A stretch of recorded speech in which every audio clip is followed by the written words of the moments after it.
Welcome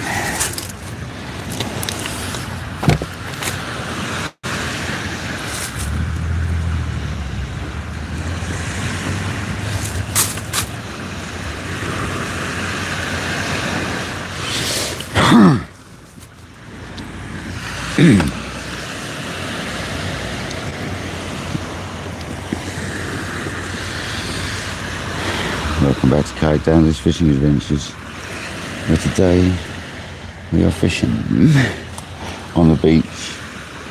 I had planned to go on a kayak, but I've got a bit of a twingy back, so I decided that was a stupid idea. And we had a bit of a phone call off someone this morning, so they came to visit.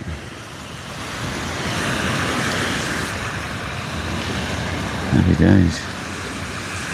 Get in there. Let's go, people. Hopefully everything's good.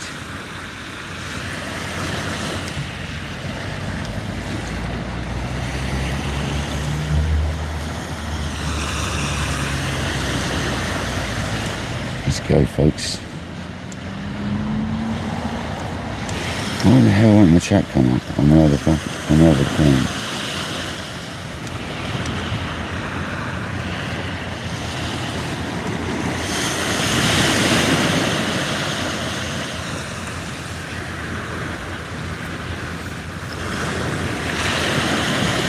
Welcome in. You got a sound, mate? Go, Jack.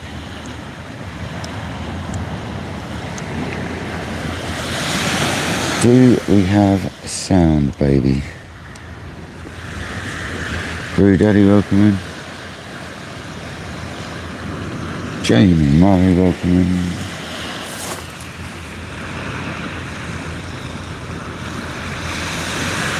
Do we have sound, guys? Sound? Have a Kojak? Anybody? Can you hear me? Hello? Okay, good. Good. So I'm fishing with one rod, but I bought two rods. We're going to alternate between the Daiwa Kenzaki and the Tournament Pro 13.6.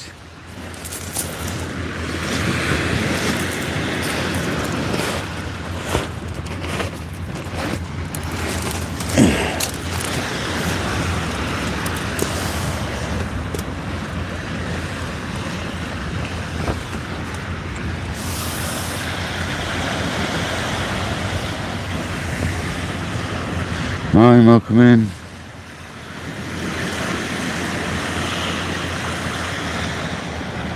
All good, we're all good. Happy days. So I was going on the kayak, but my back's twinging today, so I'm not going to go on the kayak with a twinging back. So I sod it, we'll come and try another day session on the Hounds. One rod.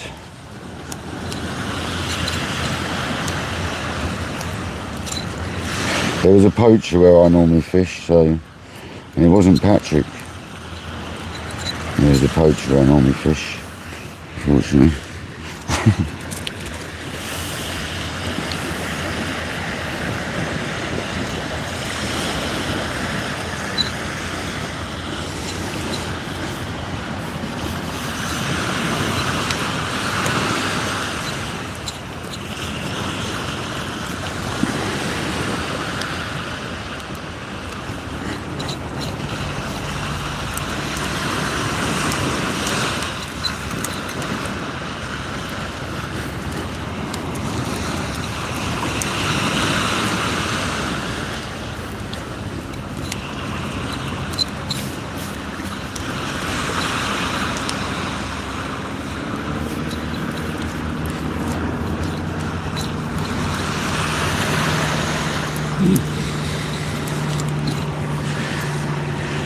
Sis, welcome in.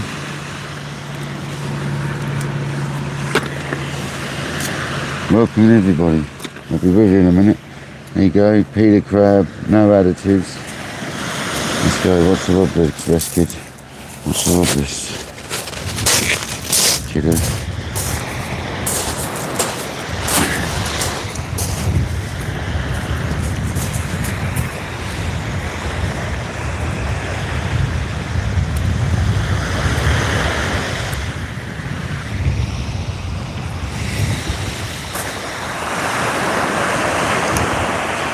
problem. We've got kids and we've got people about. Definitely a bit of an issue.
I went out there, alright guys.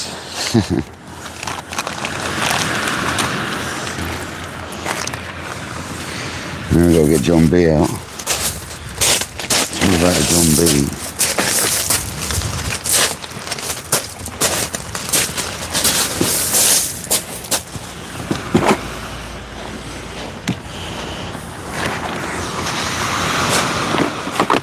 You caught anything, mister? You caught anything? No. We've got this odd man that's come down today.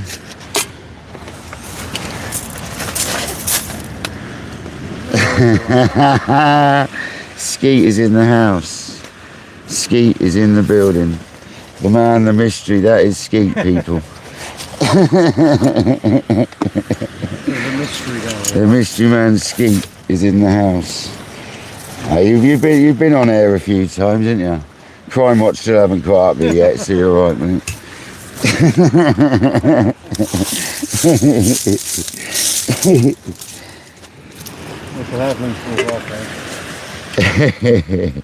Everyone's saying hello to Skeet, obviously.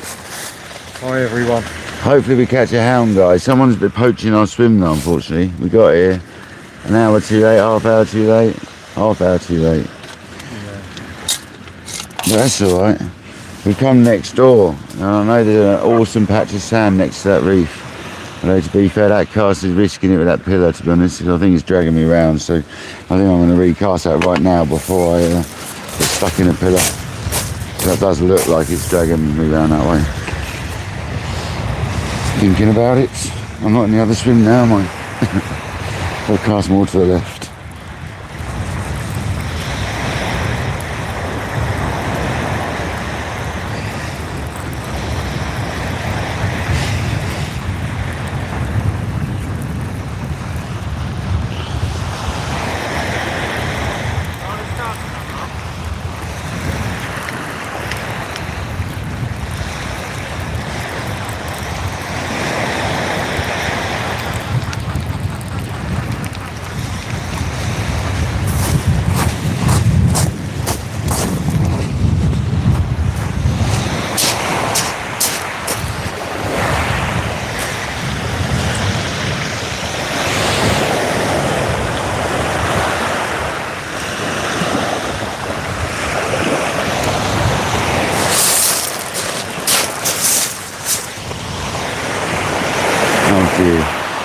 Next door looks like they might be snagged.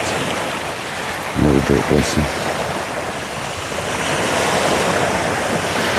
Well, watch that, mate.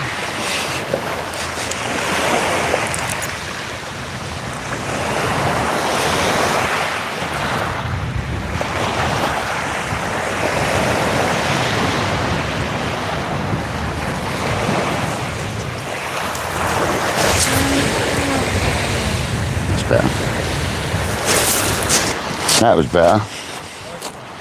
That was better. It was nice. It was nice. As not close to the pillar, I thought about it after a cast. I was like, that's not where I need to be casting. And I saw the line started already pull round. I'm like, nah. Because, dude, it looks like it's going one way, but it's generally going the opposite. That's right on that bit of sand, that is. Next to that reef. You've got that tail on yet? Yeah, I'm getting it on right now. Sorry, I had to redo that because in my head it was going to get taken out any second. I had to do that before I couldn't. Yeah, we'll get the kettle on the skeet. John B's going on now, mate. No manky flask for you, brother. Yorkshire Gold. Yorkshire Gold. Don't you worry about that, mate.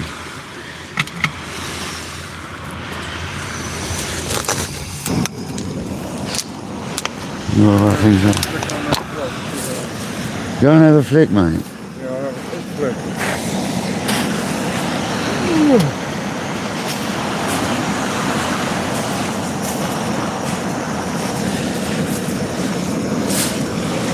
Skeet's having a bit of a lure fish, guys. Having a bit of a lure fish. There he goes, the man, the myth, the mystery.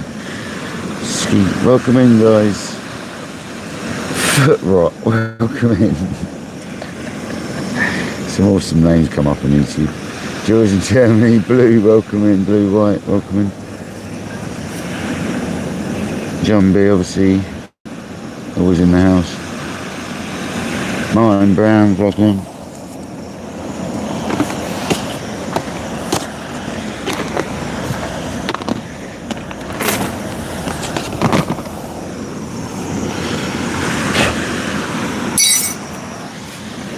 Why is he on the bloody rocks?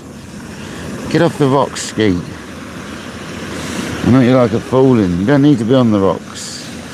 You can stand next to the rocks. No wonder he falls in. It's because them people there, that's why he's done it.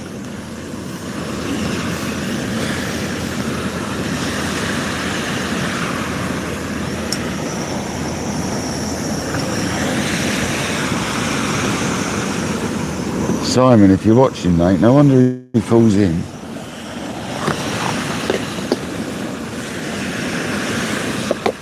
He's standing on fish rocks, Kojak. Yeah, I need to go and get my flotation device before he falls in or something. I know what he's like.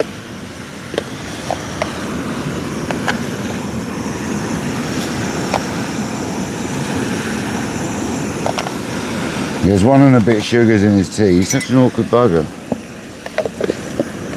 Foxy, welcome in, bud.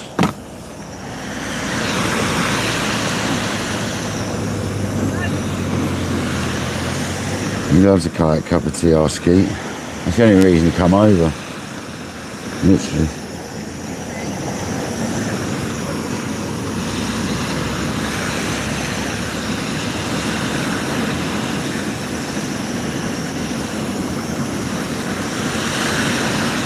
Going for a bass. Scooby, welcome in. Sorry it's not kayaking, guys, but with a dodgy back I wasn't going to risk going out in a kayak. My back's feeling proper iffy today, so I don't want to risk it. Skeet said I'll pop over. I was like, yeah, pop over, buddy. And then he said, I've got my fishing gear. I was like, oh, let's go fishing then. I'll go and do a live. He can go fishing and he might hang on until we might have something to eat and he might hang on until later and go wading later. But I have got sad news, guys. My 2-year-old waders have died. So they're 2 years old now and they leaked. So I'll just have to get another pair. Luckily they're only like 60, 70 quid a pair, so they're not too bad. That's why I buy the cheap ones, you know. Has he gone off in my light on the cheeky winky?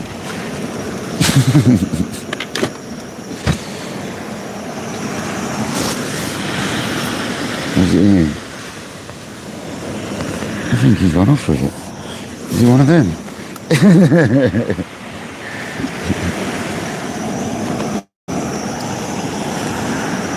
It's gone.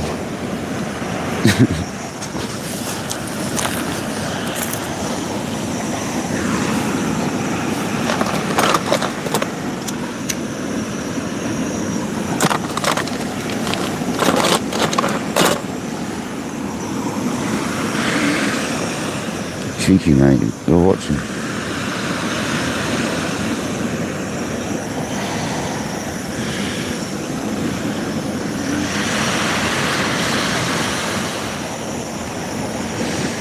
Yeah, so our hand was forced today. We had to move swims, guys.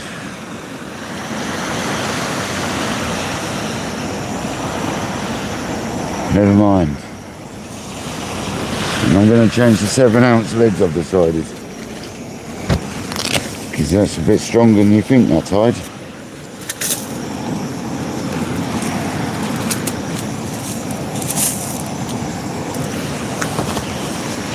I'm pulling round towards that pillar. I don't need that. We don't need that.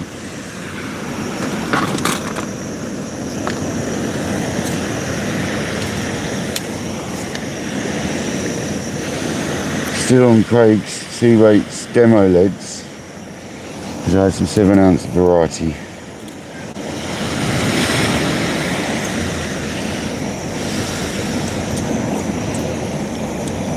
The old testing, 1, 2, 1, 2, testing. Here she is. Not very well spaced, but there she is. Much better.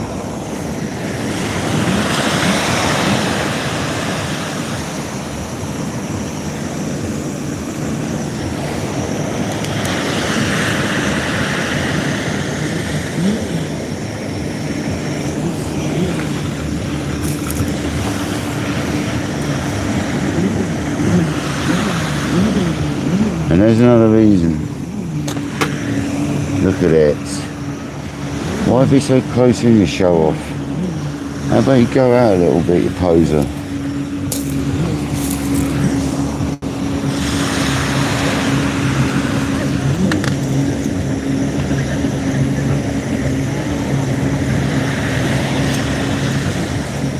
As you can tell, Kayak's not massively keen on jet skis.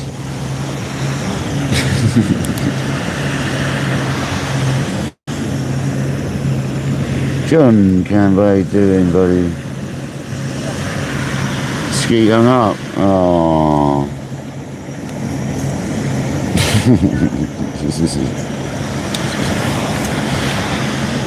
That was silly, wasn't it?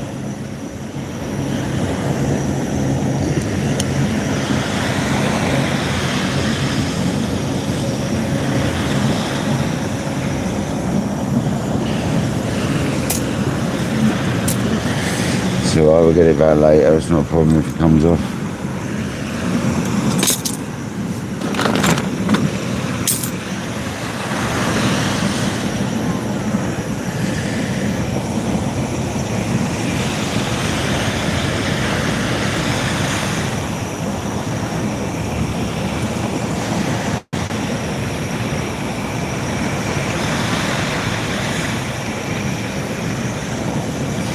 He's caught a rock.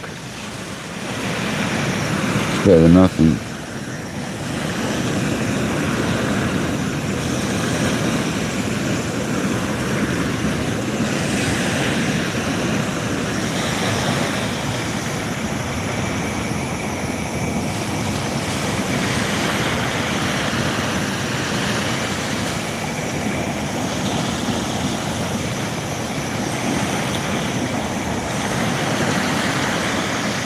He's going for the break.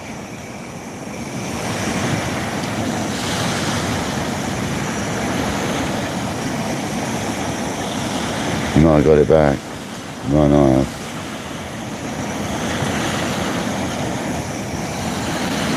The rock monster got skeet.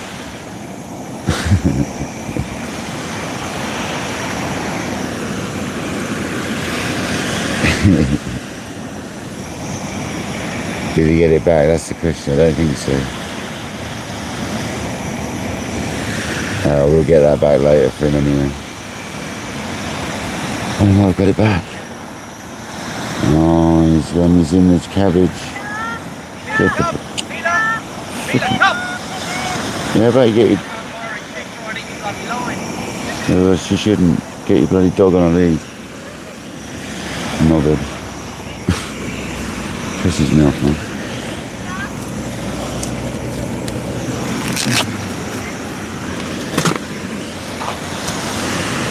I didn't think dogs are supposed to be on the beach anyway.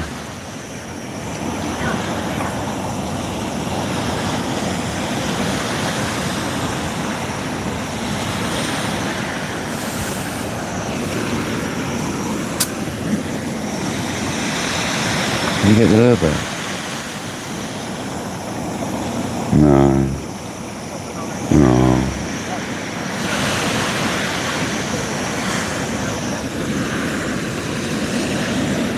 I just made a cup of tea for him, I suppose, and chew him up a bit.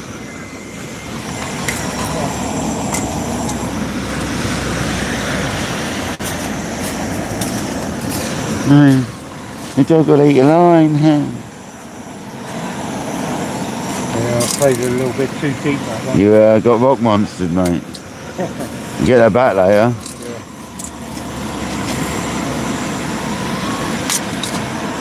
Yeah. Yeah, but the dog would eat the line. We'll put on the bloody lead then.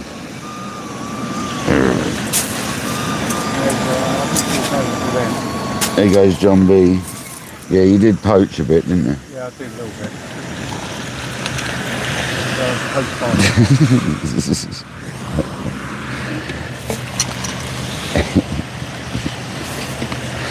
I'll skeet the poacher. He's paid his rent up front though. You've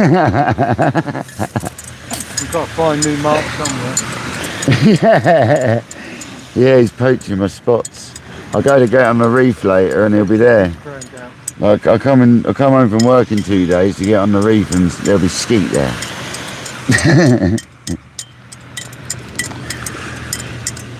Darren Parsons, welcome in, buddy. Yeah, John B. whistled that time, guys. A little one. He's getting a bit worn out. I have to replace him. I know I can still get the same one, I'm sure I can. It'll still be called John B, don't worry. It'll still be John B. I have to make sure I get the same one. I won't get another one unless I can get the same one. We'll just keep using the old one. Oh, this is light, isn't it? Do you want this? You can sit on this seat box if you want. You're alright, I'm alright, mate. I'm in this cooler box. Like that, Have a little snooze, mate, a cup of tea. Do you want a ginger nut? Yeah. Yeah.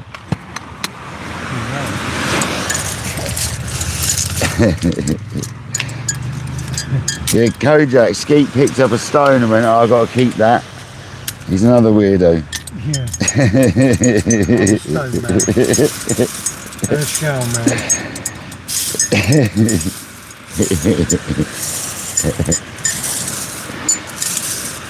He's like, I've got to keep a stone off every beach that I visit. Yeah, that's what I do. That's what I'm saying. That's what you said.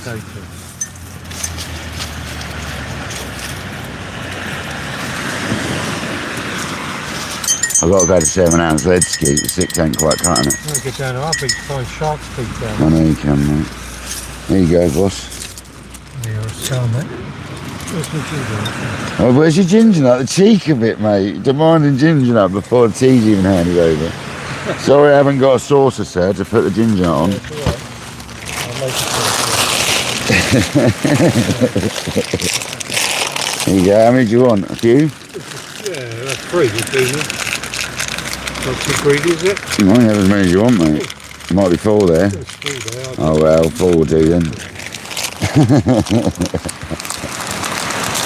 I didn't know how many was there, I just started squeezing them out of the packet.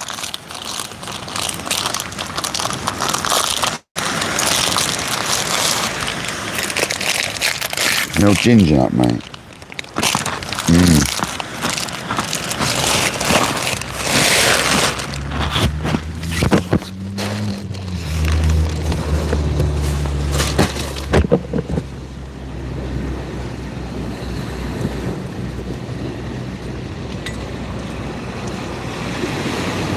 Jamie does stones as well. Huh?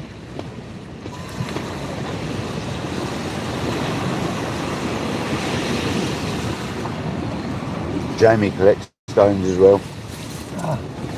Hello, Jamie. Mrs. Murray, she collects stones. No, I don't know why we do it. I used to, but I ended up with shelves full of them, and it made it a right nightmare to clean and dust.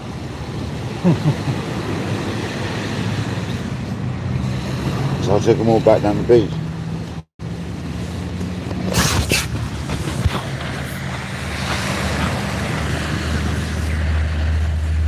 JB online, welcome in, buddy. Oh, we've got to recast that again because that is swinging around, need that extra ounce of lead. And they've got extra strong gripping on these bad boys as well. So that will help. That is swinging round to that pillar again. There's some other poacher. Nowhere sacred anymore. Yeah, I know there is, mate. Mate, get off the schooling. It's all going.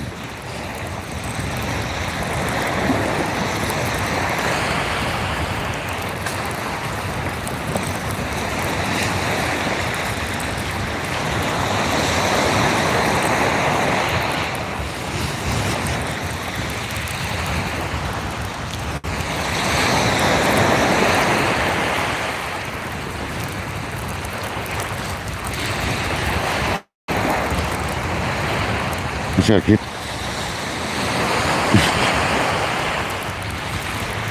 You alright now, mate? You can go through now. You alright, mate?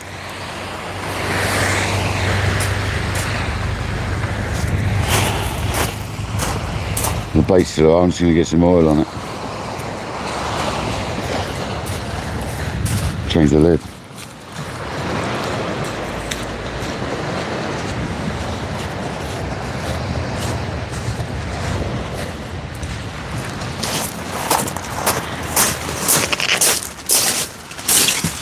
Right.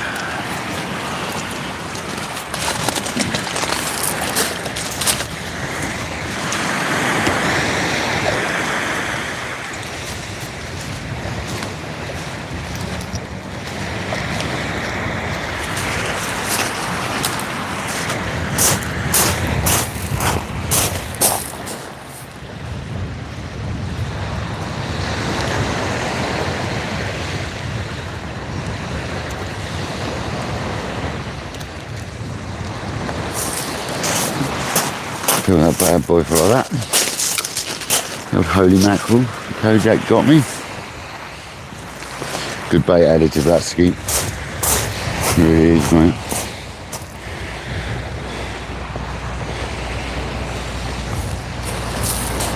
Oh, I didn't bend that. I bent the other one, but not that one. How's the tea? Good. Lovely bit of sunshine.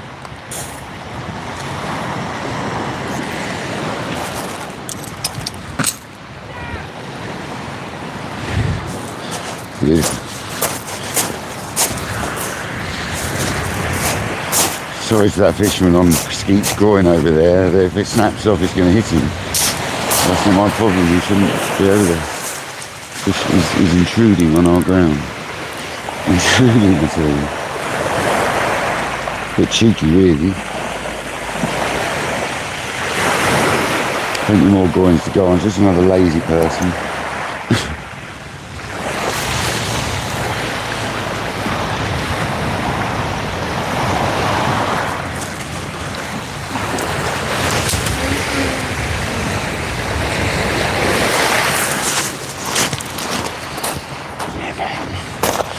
It's the one, Skeet. It's the one.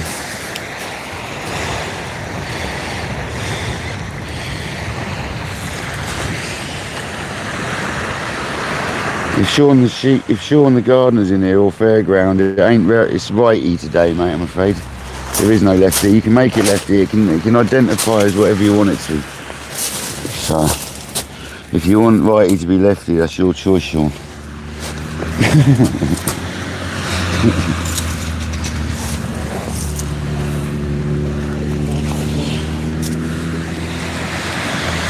Whoa, Skeet's rod's falling over. Yeah, you got little straps up here, bud. Little strapperoos.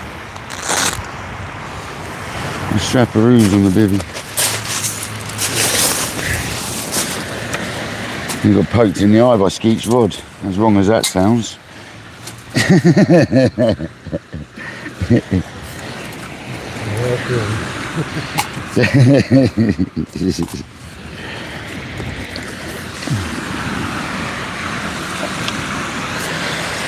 Hopefully that 7 ounce lead won't spring round so much. It's going left to right. That rod handle is 7 ounce, quite nice, isn't it?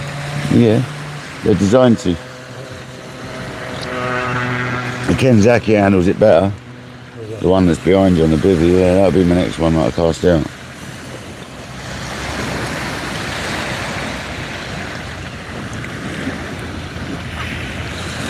Oh, is Sean in the house? Sean's in the house. Yeah, Sean, sorry it's on the right hand side, mate, but you can pretend it's on the left, it's fine. You can do whatever you want to do. It's like Bob Ross, get into your own world, do what you want to do. It's like the old Bob Ross, mate. And be what you want to be.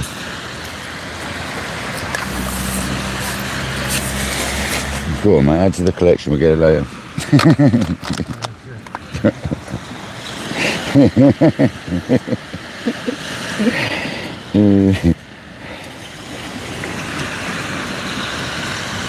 He's going for it. You didn't pick my lighter up early, Skeet, did you? Is it green? Yeah. Yeah. See, I told you guys, you got to watch him. Yeah, He's definitely on crime watch. Okay. I thought it was mine. I might do like a movie. I would never nick your light, Skeet. Not anymore. Then. Not a green one, I'm sure. Look, there you go. Oh, no, that's good. How many lighters have you got, Skeet? Okay.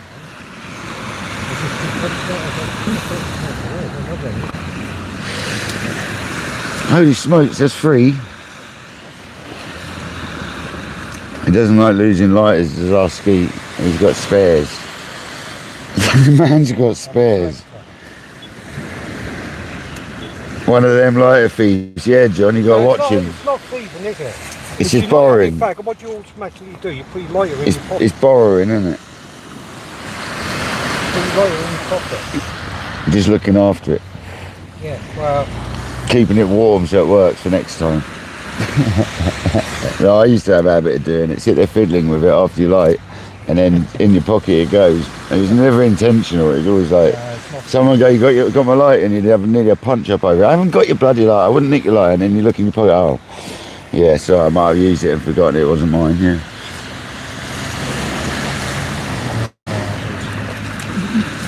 I'll put it down all day.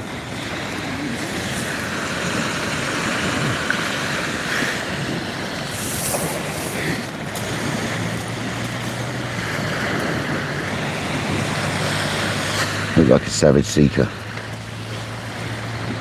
That's what that looks like to me. Have you got a metal? You got metals, yeah?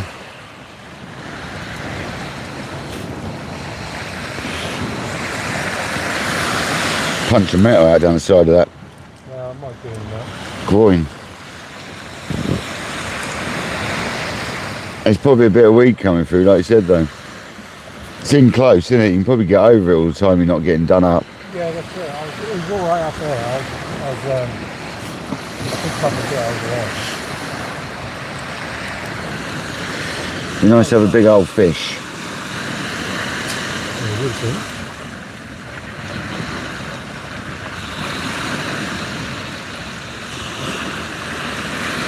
Jamie.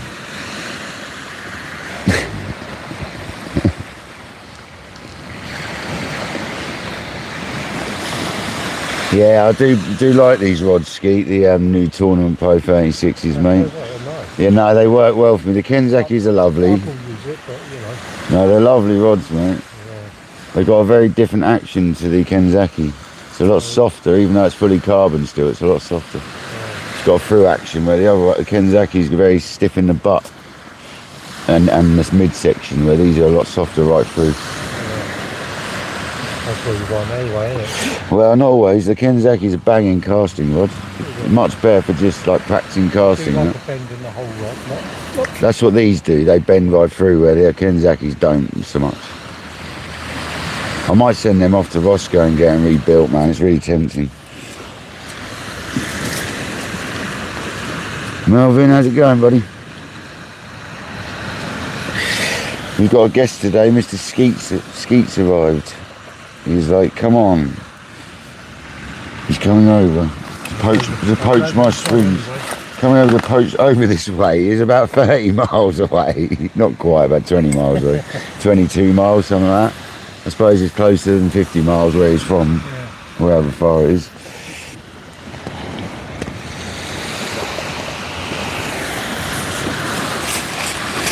Thought he'd come for a little jolly. And I'm not. I wasn't going out my kayak in the end because my back's a bit twitchy, so I didn't risk going out in the kayak with a twitchy back. I'd hate to have to get a Coast Guard because I can't row in because I'm having a spasm. I mean, that'd be absolutely. But then if I was, I'd probably still row in because I know what I'm like. That's the problem. That is the problem, Skeet. If the back goes when I'm out there, I will be rowing in and dealing with my kayak when I get in, and it'll make it even worse. Make it even worse. But we thought we'd come fishing. Skeet didn't mind me going live, so here we are. Watch him, Skeet, don't drop anything, says Hugh Gordon.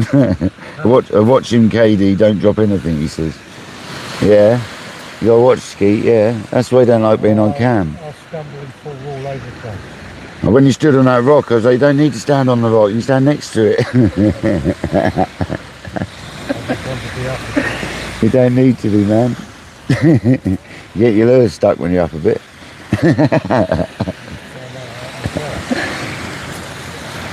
You gonna re-rig? Yeah, in a minute. I think that size, The riser, yeah. Or the... Now the ebb works well on the lures on the reef here, though. Yeah, that's what I'm saying. If you want to hang about for a bit, we can do that later. Yeah, Even though I found out yesterday my waders are leaking, like an absolute sieve. Oh, they're 2 years old now, Ski, and they've done me proud. They were like 70 quid or something, 65 quid. They're like Amazon cheapies, mate, and they've done me better than a pair I paid 3 times the price for.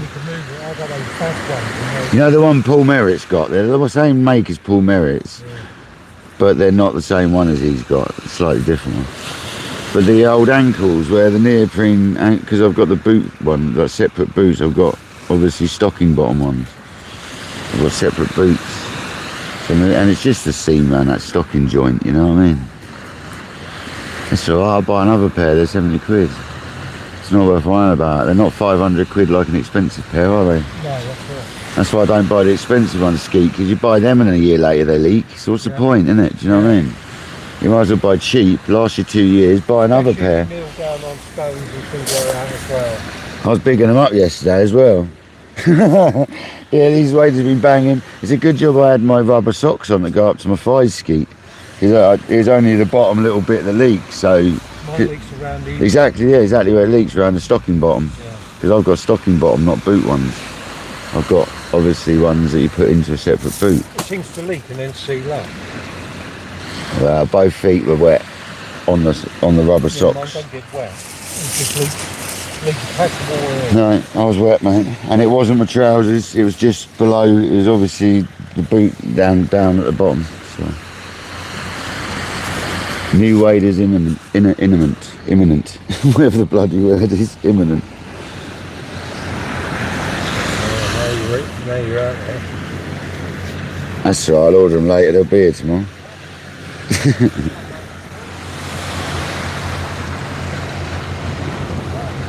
I still wear the ones I use because I've got the rubber socks to put on right up to your thighs, so it doesn't actually get you wet. It's down that bottom there. It's not enough to worry about. That's alright. I knew at 70 quid or 65 quid it weren't going to be a longevity thing, but 2 years, mate. It's just over 2 years ago I bought them. Yeah, so they've done pretty good for a £70 pair of waders now. Well, mine was 90 odd quid or something. I think he gave me from the 80s back. He said buy once. That's it. What they leak. Yeah, all waders leak. They all end up leaking. No, they all end up leaking. It doesn't take a lot just to stab hook through it either. So mine are definitely on the seams where it's joined on neoprene to the other material, 100%. I mean, I wonder if you can get some sort of wax for it or something to coat that area. So that might, you know, there might be a special thing to like coat the area where... CT1 around. CT1. Yeah. That's good stuff, that CT1, isn't it? Yeah, nah, I'm not CT1, but there might be some sort of wax or spray that you can get. Seam sealer spray or something. I think you can get something. It's called seam sealer spray. Aquaseal. Yeah, Aquaseal, yeah. So I wonder if that's all it is like just round where it's stitched onto the other part of the wader, the bottom sock part. Well, that's Aquaseal, Hughes just said. I think that's one of them.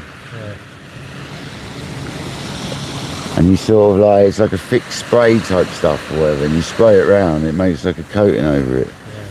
Like a rubberized sort of coating into the material. I wonder if that's what it needs. Just round where they're attached, just round that seam where they're attached. And Hugh would know, because he's obviously done a lot of wading, I should imagine, for the old salmon and trout and that. He's up Scotland, isn't he? Who's that? Hugh Gordon. Yeah, so I should imagine he would know that sort of stuff. Is that the case, Hugh, with stocking bottoms? Can they be sort of fixed if they're leaking around the joint between the sort of neoprene section and up inside that flap that you can, the gravel guard flap, pull that up and there's a seam there where they join. I wonder if it's there that it's leaking. It will be, won't it? I wonder if that's repairable rather than replacing them. Because they're bloody good waders. For the money, they're bloody good waders.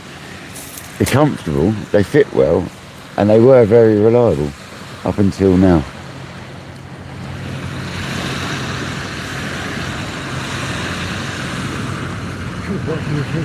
Aquaseal in a tube. Okay, Hugh, I'll maybe get some of that and then paste some of that over it instead. Nice one, brother. Nice mark, and spread it around with your finger, isn't it? Because I'd much rather repair than replace. If it's something that can be repaired and last another season for a few quid, I'd much rather do that than replace them, 100%. Because they're really good waders. 2 years in the ocean though. I do wash them every time I get home. But there is a theory about that as well. Is that salt water doesn't rot things like neoprene as bad as fresh water does, apparently. This is what kite surfers and surfers say anyway.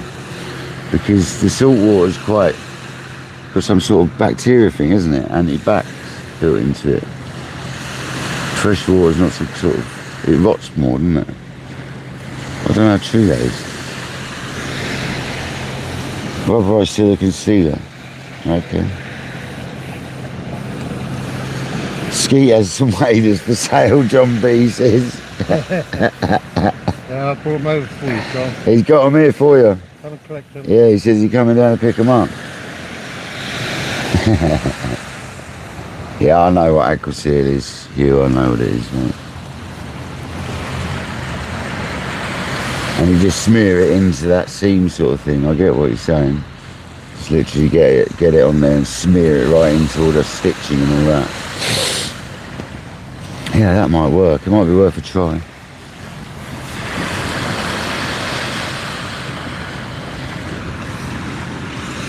Skeet's having a snooze. I just love being at the beach, Skeet, you know that. That's why you're laying down chilling out on the beach, isn't it? So do you. And the old sea air knocks you out.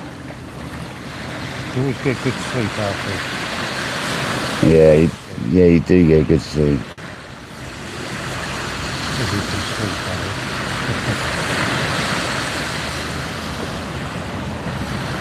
Only being like a sort of 20-minute drive from the beach, I get quite a good sleep where I am. I can smell the sea still from there. It's only a little driveway, isn't it? It's not far. Don't take long, mate. Yeah, you can use it on tent and bivvies. I think that's where I've heard of that being used before. To be honest with you.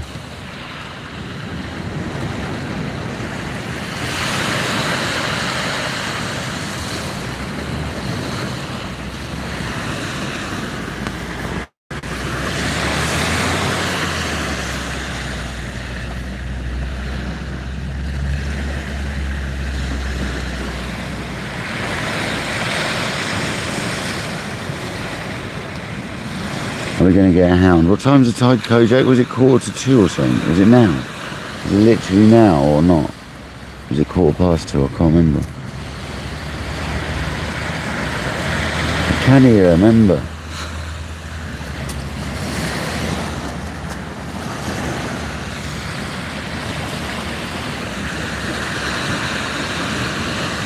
That's now.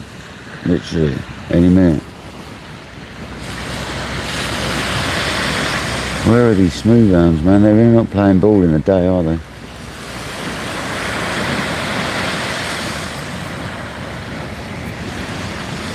This is what I'm saying about this area though, guys. That other night might have been the only chance you get for a few weeks here. It might not get any smooth hounds again. This is what I was saying to you the other day, guys. That's why I said gutted I lost that one. The problem I've got on this swim is you have got no room to that groin over there, literally. No, mate. I'll have to bully the hell out of it if I get one on. Won't be a lot of drag being given, that's for sure, I can tell you.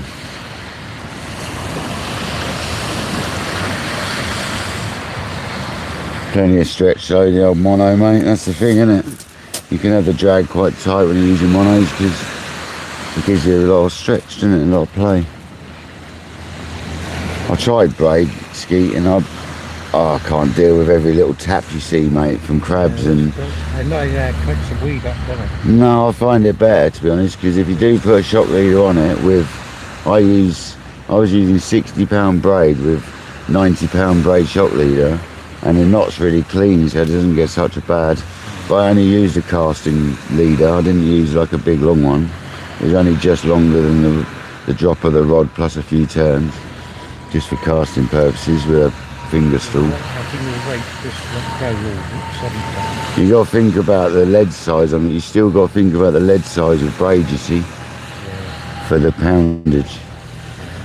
You still want £10 per ounce, really. So £60 pushing it with the 7 or 8 ounce leads, you know.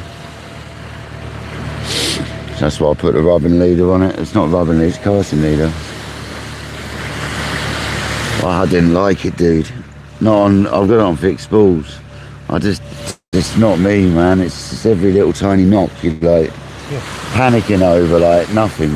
Wind everything. No, the wind's not so bad. It's the crabs like attacking it and the tiny little fish pecking.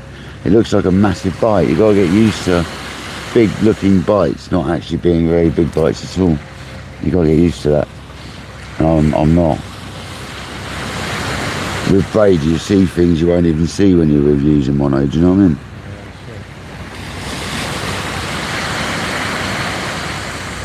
Not for me, man. I do like using it on the boat though, and I will use it occasionally on the beach. I should use it when the hounds are about because it's good fun. You don't get. Use it lure fishing? Yeah, yeah. I've got £12. Is it or £16? I think 16 maybe. I can't remember. Or J braid. I've got J braid. I don't know if it's the like the grand or just the 8 strand. I can't remember. I've got 8 strand. It's the multicoloured one I use. That's mine's £28 on that. Oh really? That thick?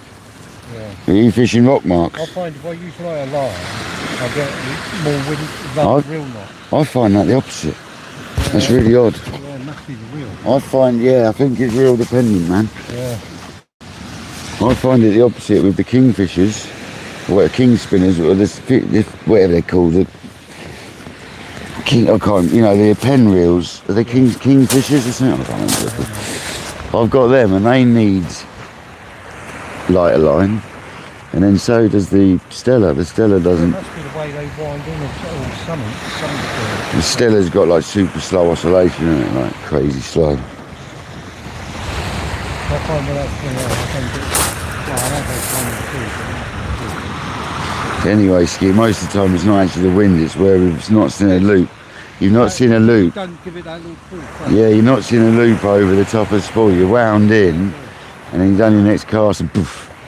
It happened to me on the Stella yesterday, but I managed to get it out. It was only just like a couple of turns away from where it was. It's when it's like right down below where you are and you've got to keep pulling it, and then it's a nightmare. It's like, oh man. Luckily yesterday it was only like a few wraps worth down, so it was alright. Go through the eyes and that on lure rod. No. The Stella doesn't generally do it, but it did yesterday. It must be down to the reel. It's user error, mate, half the time. You just neglect it, you get carried away. Yeah, you're not looking. Yeah, that's the trouble. It's like I've stopped using the handle to turn the bail arm over now. I do it by hand now and give it that little pull every time. I normally just keep the bail arm. I used to just wind. Gets rid of them anyway. I used to just wind, but it kills your mechanism after a while.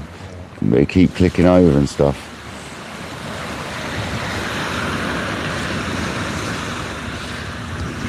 Adrian, how's it going, buddy? Hope you're well, mate. 79 in the building, and it's Monday, bank holiday Monday. A little pop-up live. I wasn't even planning on really going live today, to be honest.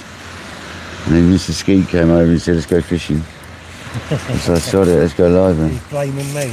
Yeah, it's your fault, man. It's all your fault. Let's get the kettle on again, really.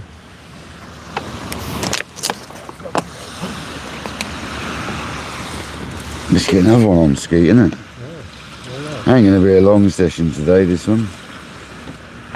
If it's tied now nearly, it ain't gonna be a long one. Nah, that's it. We'll get another hour or something, and then it's saying to eat and come back spinning later. That's if you're not beaten down here looking at all the other fishing come around. There's quite a few of them trying to spin, isn't there? I've seen a couple now. Couple of poachers.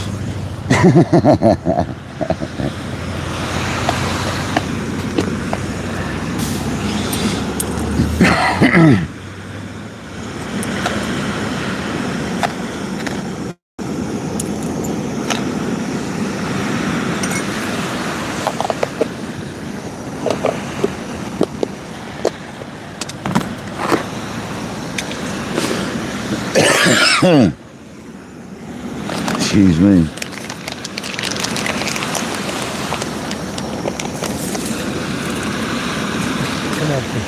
I know, I just want to scream and take Skeet. I'm gagging for a big old hound off here again, mate. That one the other day was ridiculous. Unstoppable, man, that thing. Well, they do put up a good one. It's because of that other rod, mate. Messing around with that other rod. Was it under, was it over, was it wrapped round, you know, and then after working it out that it had gone over it was too late, mate. Yeah. I started getting a bit of fight on it, but it had already kited round into the groin at that point. Yeah. They go so fast. Like, they're so fast. They're so fast. I love it. They come in so far, and then they go right along the beach. Yeah, that's it. It's literally like landing, when you see them landing sharks in like South Africa and that, they behave just like it. It's mad.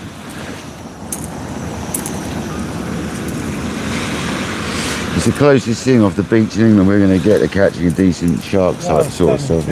I think they are. Some people don't like catching them. I love them. I don't care. You know me, mate. I'll catch anything, so I don't care what it is. It's not dogfish, man. Then we've had some unique dogfish, that really dark one that day, which was like nigh on jet black it was mental, mate. Yeah, that was bizarre, mate. Bizarre. All light, isn't they, with brown spots. It makes you wonder if it's been doing what like the cod and the bass and that do and lived near a wreck or a reef in kelp, or has it always lived in kelp for the last month or something, so it's changed colour or something like that. That's what the pollock and the cod and the bass and all that do. On wrecks and congers. Yeah, Like congers, dark, don't they? like when the squid are about, the congers go jet white, don't they? Because all they're eating is squid, literally. They go literally jet white congers, and then they go darker again when they start eating other things, it seems. It's weird. Pollocks do the same as well.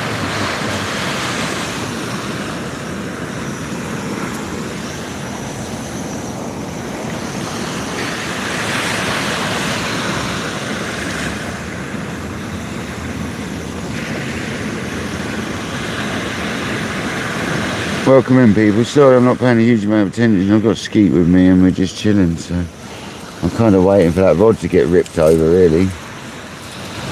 It's actually getting pulled round towards that groin again. Yeah.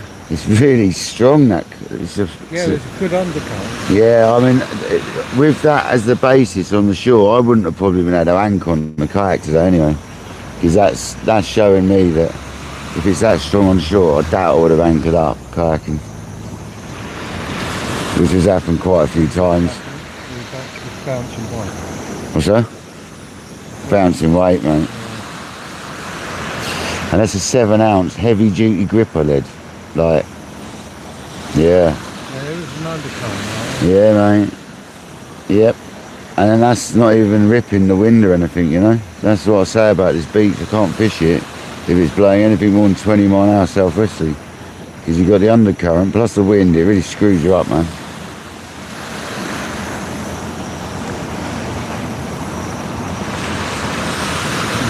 Pulling the lure out all across, you know what I mean? It's going left to right at the moment, isn't it? Even though it looks like it's going right to left, it's not. It's not. It's going left to right.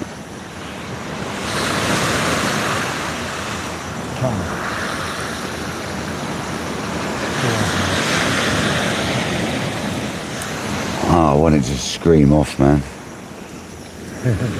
He won't be happy until he gets one. I'll have to do another night, but the nights just don't time well for work right now, being that late.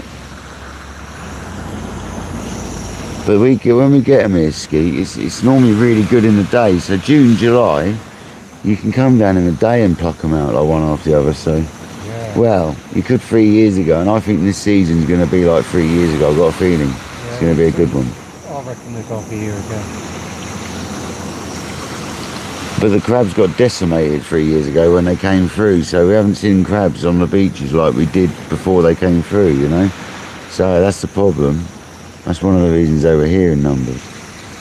But since then, I struggle to find crabs on the beach.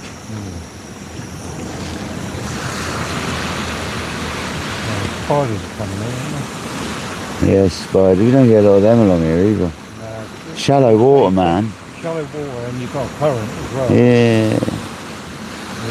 They ain't interested in that. They'd rather go somewhere deeper and less. Yeah. In the weed. It's a very hit and miss zone, man. You either hit it or you don't. People have seen on my lives enough times, blanks. Blank after blank. That's what it's all about, chasing, isn't it? I could go somewhere else and catch 10 fish in a session, but I like the chase down here. It's a fishy spot, isn't it? Yeah, it's good, man. Yeah, I've learned this all my life, this beach. I've sort of fished it all my life. So I kind of know. I know the beach. That's why we've had some good hits, I think, because I scout the terrain regularly as well, you know. I was constantly down on big low tides looking around and stuff. I think that's a big factor of it. Well, you've got a lovely seat over there. Yeah, depressions. Looking at all the depressions and the gullies and stuff all around the area. Me and Kojak go on video chats and go for walks for like an hour or so on the low tide, having a look at like all the gullies and bowls and stuff.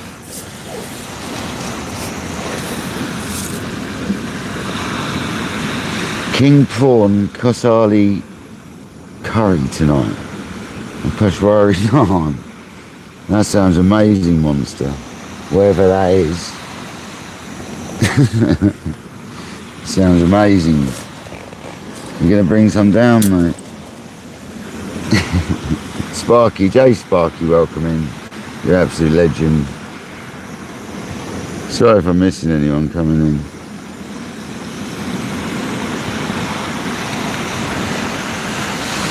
We got Skeet with us today and we were waiting for a smooth hound. Anxiously waiting. I'm going to get another bait on in a minute and get the other rod. I'm getting tempted to throw the other rod out as well. Just because it's so slow. To be honest with you. Might put a prawn on. A prawn and crab combo. It's a bigger hook and it's a small crab I've got to put on, so I'll do that actually. I might put the second rod out. Because we've got Skeet here, he could always reel one in.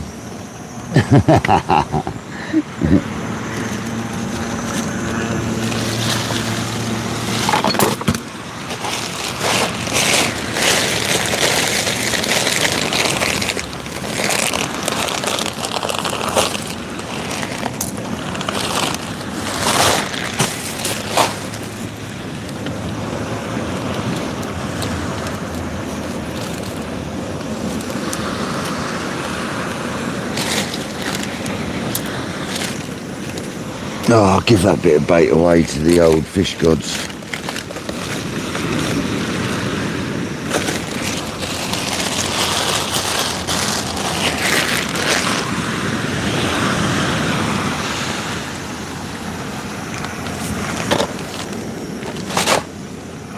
Oh man.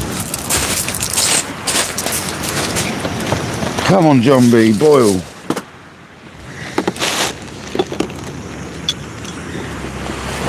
I reckon it's this hooky gas I keep buying off of a well-known website. Maybe it's hooky gas. It takes too long, man. Old Del Boy, it's old Peckham gas supply. That has gone right round. It's nowhere near the pillar yet, but it's gone round. It's the truth, mate. Maybe I'll stick to one rod, just alternate them like I said. I'll make his tea first anyway.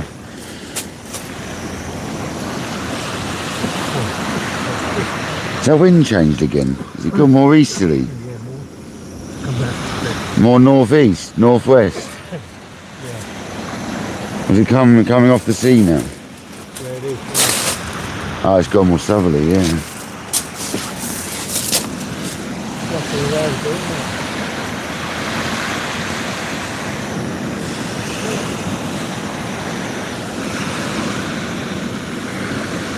Andy Cole, welcome in, buddy. Ron Holmes, welcome in. You had 3 small bass, Andy, on the lures, mate.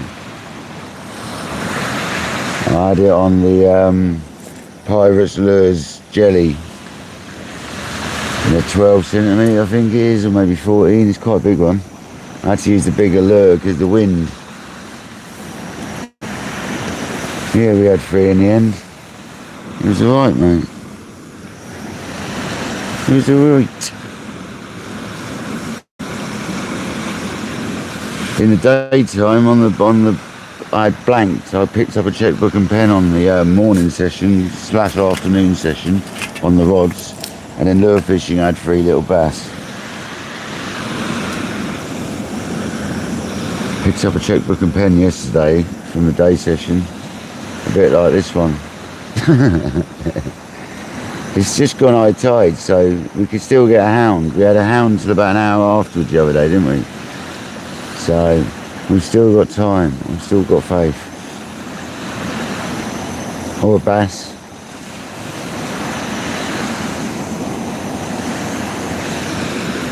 Or a Raymond.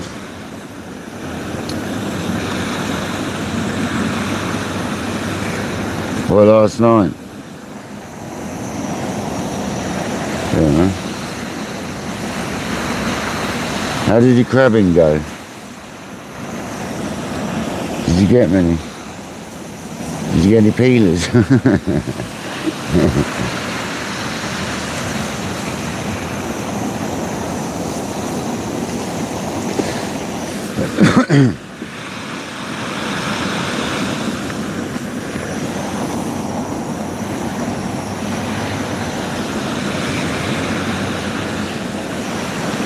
Did you keep any for bait? Or was it was just with your kids, wasn't it? So I doubt you did. Was it your grandkids? I can't remember what you said. Was it your granddaughter or your daughter?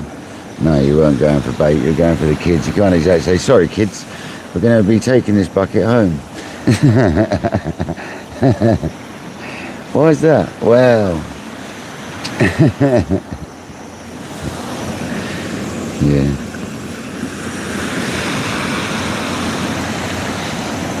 Starts naming them all and you're like, I wouldn't name them. That's Fred's going for bait, mate.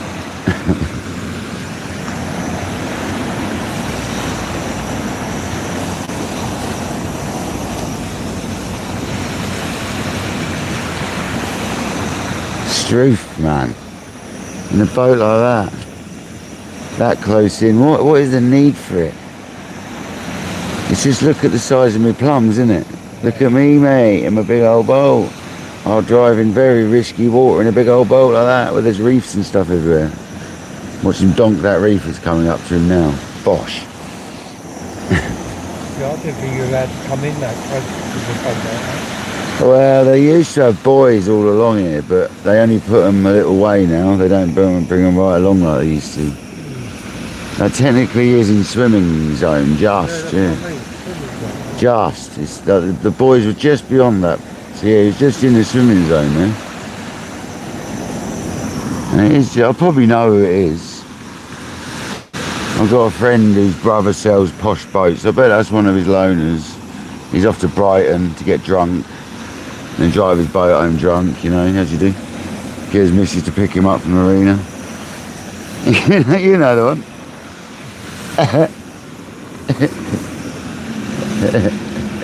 That's allowed apparently in a boat.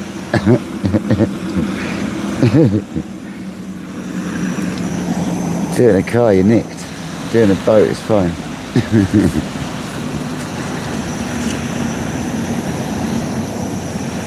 Is that a bite ski? He's just rolling around still. Mate, it's getting close to that pillar, isn't it? Yeah. You have to pay attention to that. I think it might be a bit of both and weed though. Yeah.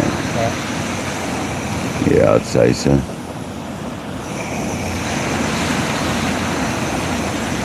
I'm trying to make this tea, but John B's not boiling. He's got wind straight at him. No, it's pretty much boiled though.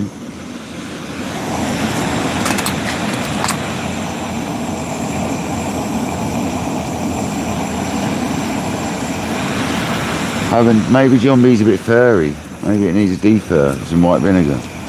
That might be why, mate. That's probably why the whistle ain't flowing properly. No, the whistle, it's just all got a little bit worn, it all wobbles a little bit, it's all a bit slack. It's done some graft, isn't it? Camping kettles aren't supposed to be used quite as much as this thing has. You know, I use this probably more than my kettle at home. Yeah, I probably use this more than my home kettle ski. Yeah. The amount I'm out fishing. There you go, it's boiling, look. It's just not whistling properly. I'll have to just replace it, mate. I don't want to though, because it won't be John B then, you know? I don't mind it doesn't whistle. It's still John B, mate.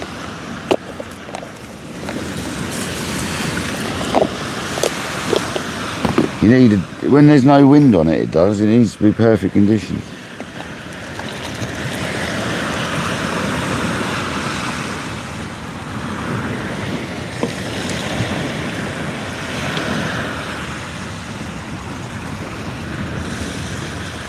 John, yeah, I've worn it out. I'm not even joking. Nicky, welcome in. I've literally worn it out. Oh. Yeah, it'll be alright. It's worth a go though, isn't it? I don't know how close you are to that. I know, it looks really close, doesn't it? I was looking at it, Skeet, trust me. Just making the tea, mate. Tea's more important. If I lose a set, I'll go and get it later on, mate. It's alright. That's the joy, Skeet. You can go and get it back on this beach. You can't do that everywhere. You can do it here.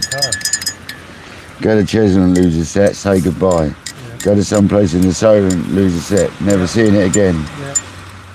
Lose it here, you're generally getting it back. Anywhere and so, Unless you can cast about 700 yards, you're going to get it back. You're all right. I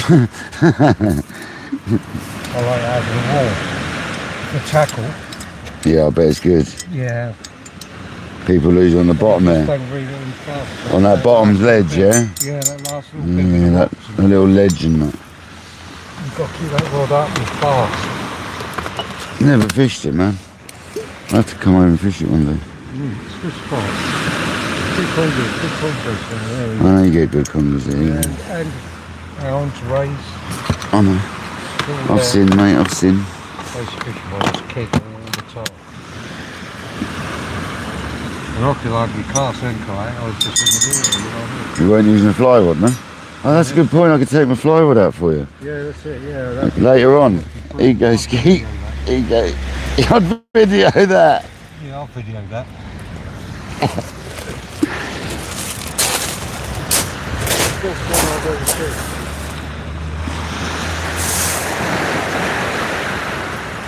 I've got time just to bait this other rig up.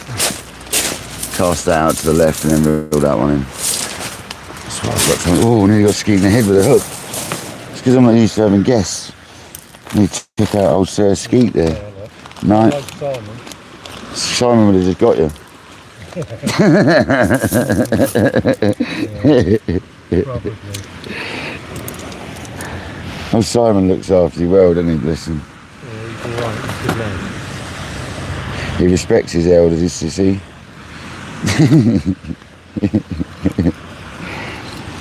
He's a nice bloke, Ace. Whenever I've met him, a couple of times I've met him, he's been a lovely fella, mate. Nah, he's alright, he's good as gold. Good as gold. Nice bloke, Ace. You two get on well, didn't you? You have a good laugh together, so... Nah, I've had some laughs with him. Yeah. It's nice to see you, mate. Good memories, mate. Yeah. That's what it's all about, isn't it?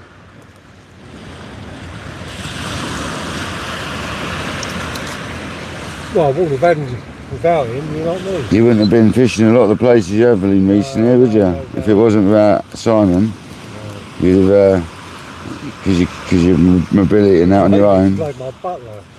Yeah, carrying all your stuff and that. It's like your butler. You know, he is a good lad, because it gets you out fishing, Skeet. Yeah, that's it. That's what it's all about. Otherwise you wouldn't be able to go some of the places you go. Sat up somewhere, it's trouble. You know what I mean? That's no good for me. No, you can't do that, you're too Can't active be for in that. full walk all the time. I remember the first time I met you, I don't think you were too good then, and you still made an effort to come Yeah, down. well, that's it. That's what got me out. Mm. I couldn't stand it no more. Down Swanage. Yeah.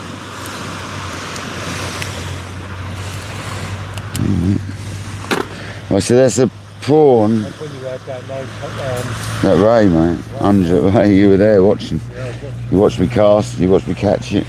You watched the whole thing, Skeet. brilliant. I said about rays there. When me and Jay turned up there, I went, we're going to catch a ray here, man.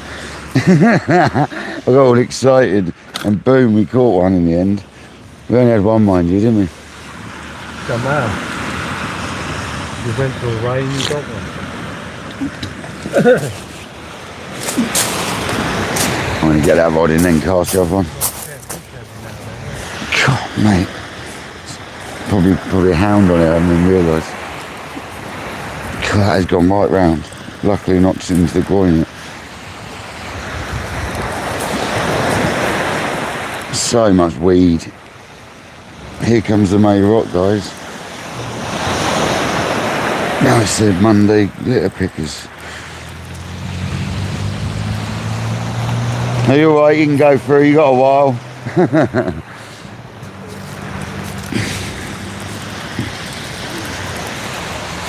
There should be no rubbish out here. I know. I wish we all were. I know you do. I pick up a lot of fishing gear as well. A hell of a lot of it. It's always the bait wrappers, isn't it? Lazy. There's bins just up the top. It's funny if there's a ray on it, isn't it? This is the spot where I would likely to catch one because there's sand next to the reef. Big old chunk of old cabbage. That's what we got here, guys. At least we're getting our string pulled. Peeler crab catching the weed. Look at that on the stop, just on the leader, not alone. Look at that. It's a beauty ski. Could be a PB here.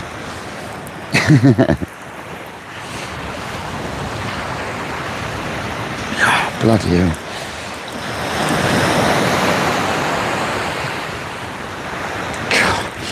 Big old stinger on the end or something.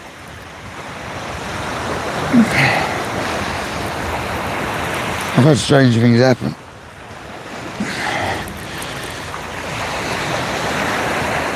You gonna be good to me or not? No.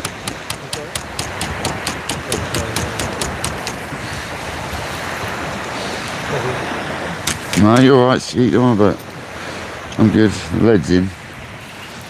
You're good, man. I got it past the lead or not. That's all that matters.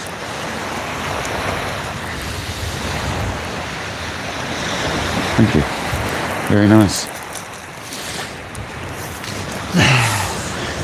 That's the sort of thing that breaks your rod if you hold it up, hang it off of it. So we don't do that sort of malarkey around here.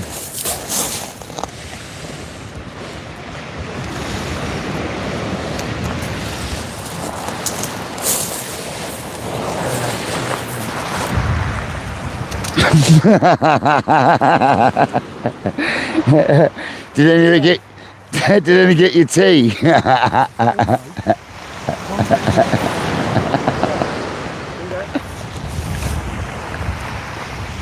Attacking old men with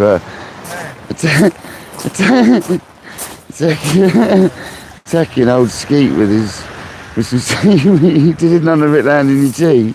No, not quite. That was bloody lucky. One went here and one went here. That was lucky then, wasn't it? Simon wouldn't do that. Simon would do that. He'd have thrown it at you on purpose.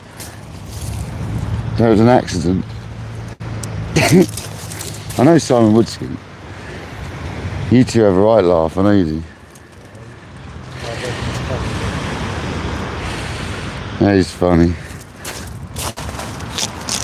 Well, you know, you come and poach, mate. Yeah, he does like the fish, yeah.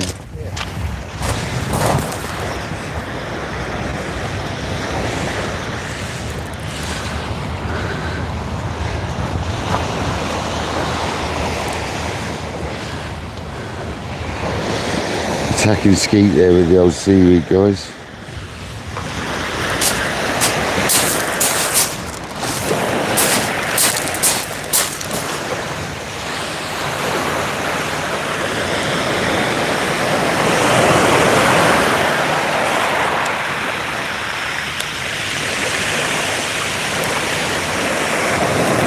Can't believe someone poached my swim next door, man. Well, that was all.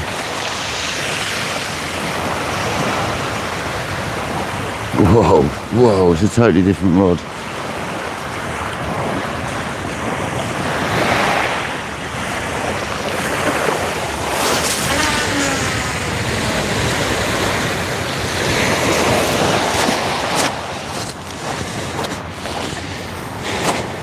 I should allow for the swing now.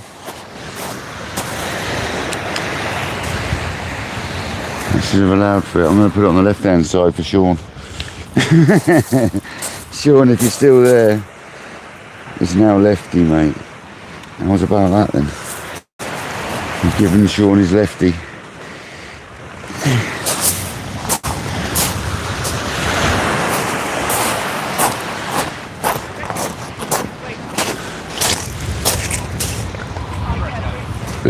Pardon me. Disgusting.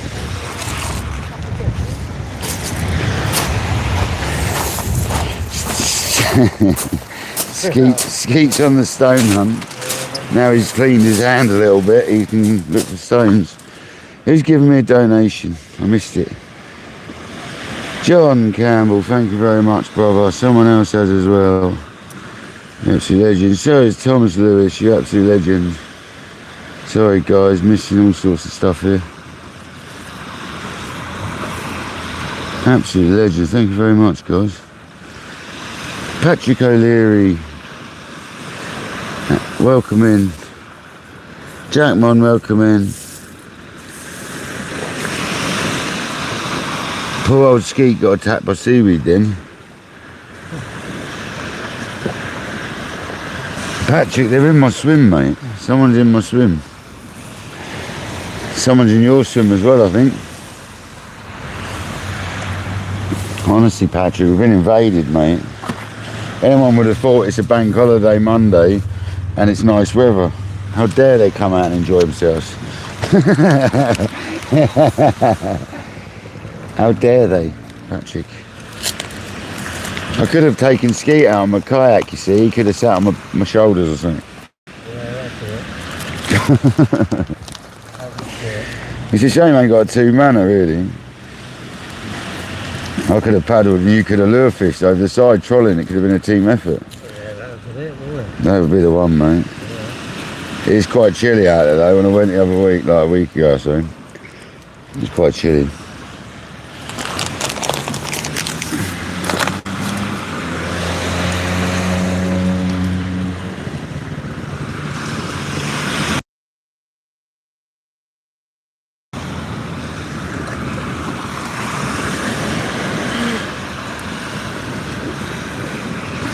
What's in the biscuit bucket today? Well, we've got ginger nuts, ginger biscuits, and I've got some extremely stale biscuits, old fly biscuits, because they've been in my bag one night. They got knocked. The open packet was like open inside a carrier bag, and it all fell out.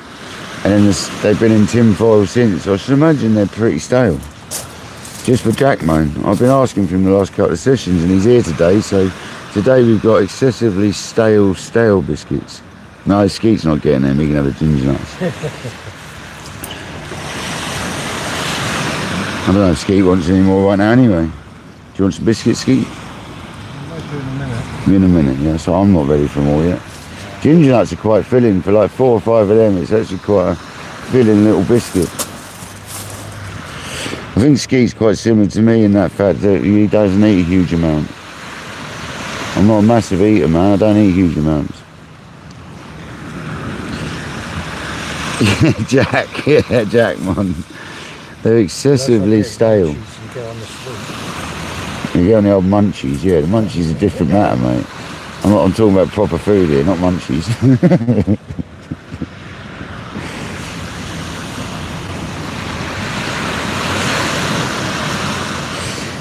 I used to eat big, man, but I eat like a sparrow now when it comes to proper food. Don't eat much at all.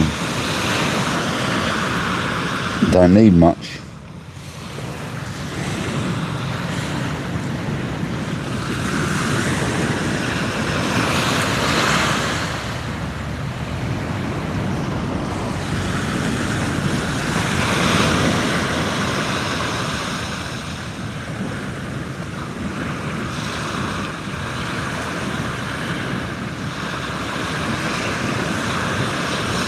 Garibaldi's and ginger nuts. Yeah, I don't like all the posh biscuits, dude. I like the nice basic old school ones. I could go all posh and get all like the chocolate coated malarkey and all that, like cookies and that, but no, man. I do like a nice basic biscuit, I'm not gonna lie. Give me a plain digestive any day. I love a plain digestive dunked in tea. I do like a chocolate one as well, but a plain digestive in tea is bang on. That was a bass just flipped out there. Little tiny bass about 20 yards out there, just probably into the rocks. Tiny, little rat.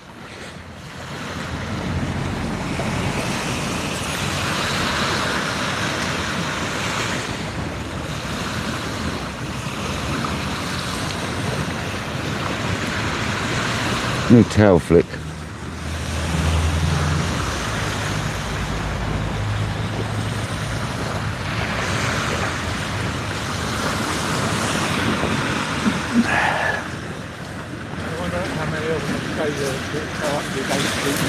I can't make it. Look at that. I can't make out whether that's a bone or a stone. It seems light enough for like a tooth. What is it, like a mini Tyrannosaurus Rex bone or something? I don't know, I think it's a stone personally, but Yeah. Kodak. Look at it closely. Like, look at I am the looking sides at of it. You see all those little like. You know, ridges in it. yeah, I can see what you're saying. Yeah, it looks weird. You have your stone back. I know you want it.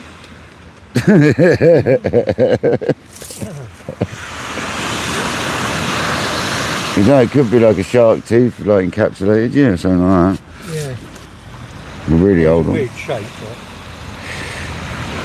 Looks a bit like a mini dong. Little pecker.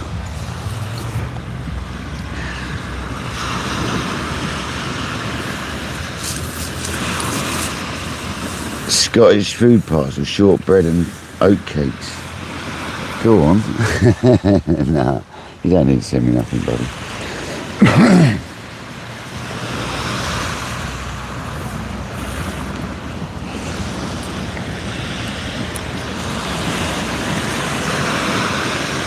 99 folk in the house and 77 likes. Thank you very much, people.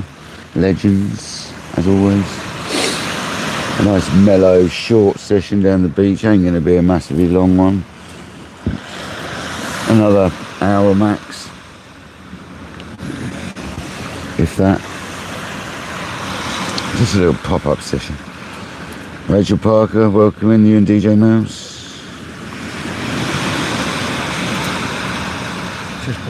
You're going to be catching meteorites. I didn't realise you can get them when you're magnet fishing. I guess you can, I guess they're magnetic. They're normally made of some sort of metal, aren't they?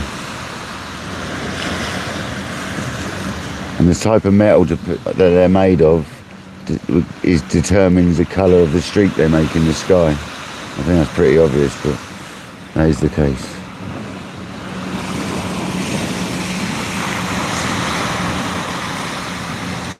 Bloody jet skis, man. They should definitely have a borderline where they should be staying outside, and it should be a couple of miles out, in my opinion. You got the nuts to go on a jet ski, have the nuts to go out to sea a little bit and use it. What they don't realise as well, skis, a lot of these jet skis, is out back a bit more, it's some really big, decent swells to do jumps off of and stuff. Yeah. Like, the further out you go, the better the swell gets. I've never had a jet ski, I've never owned one. No. I like the look of the fishing ones now, you know, but it's the fact it's a jet ski. Yeah. They do these fishing ones, which are all like a really big platform type. Probably Patrick. It's not in person. Oh. You up to kayak?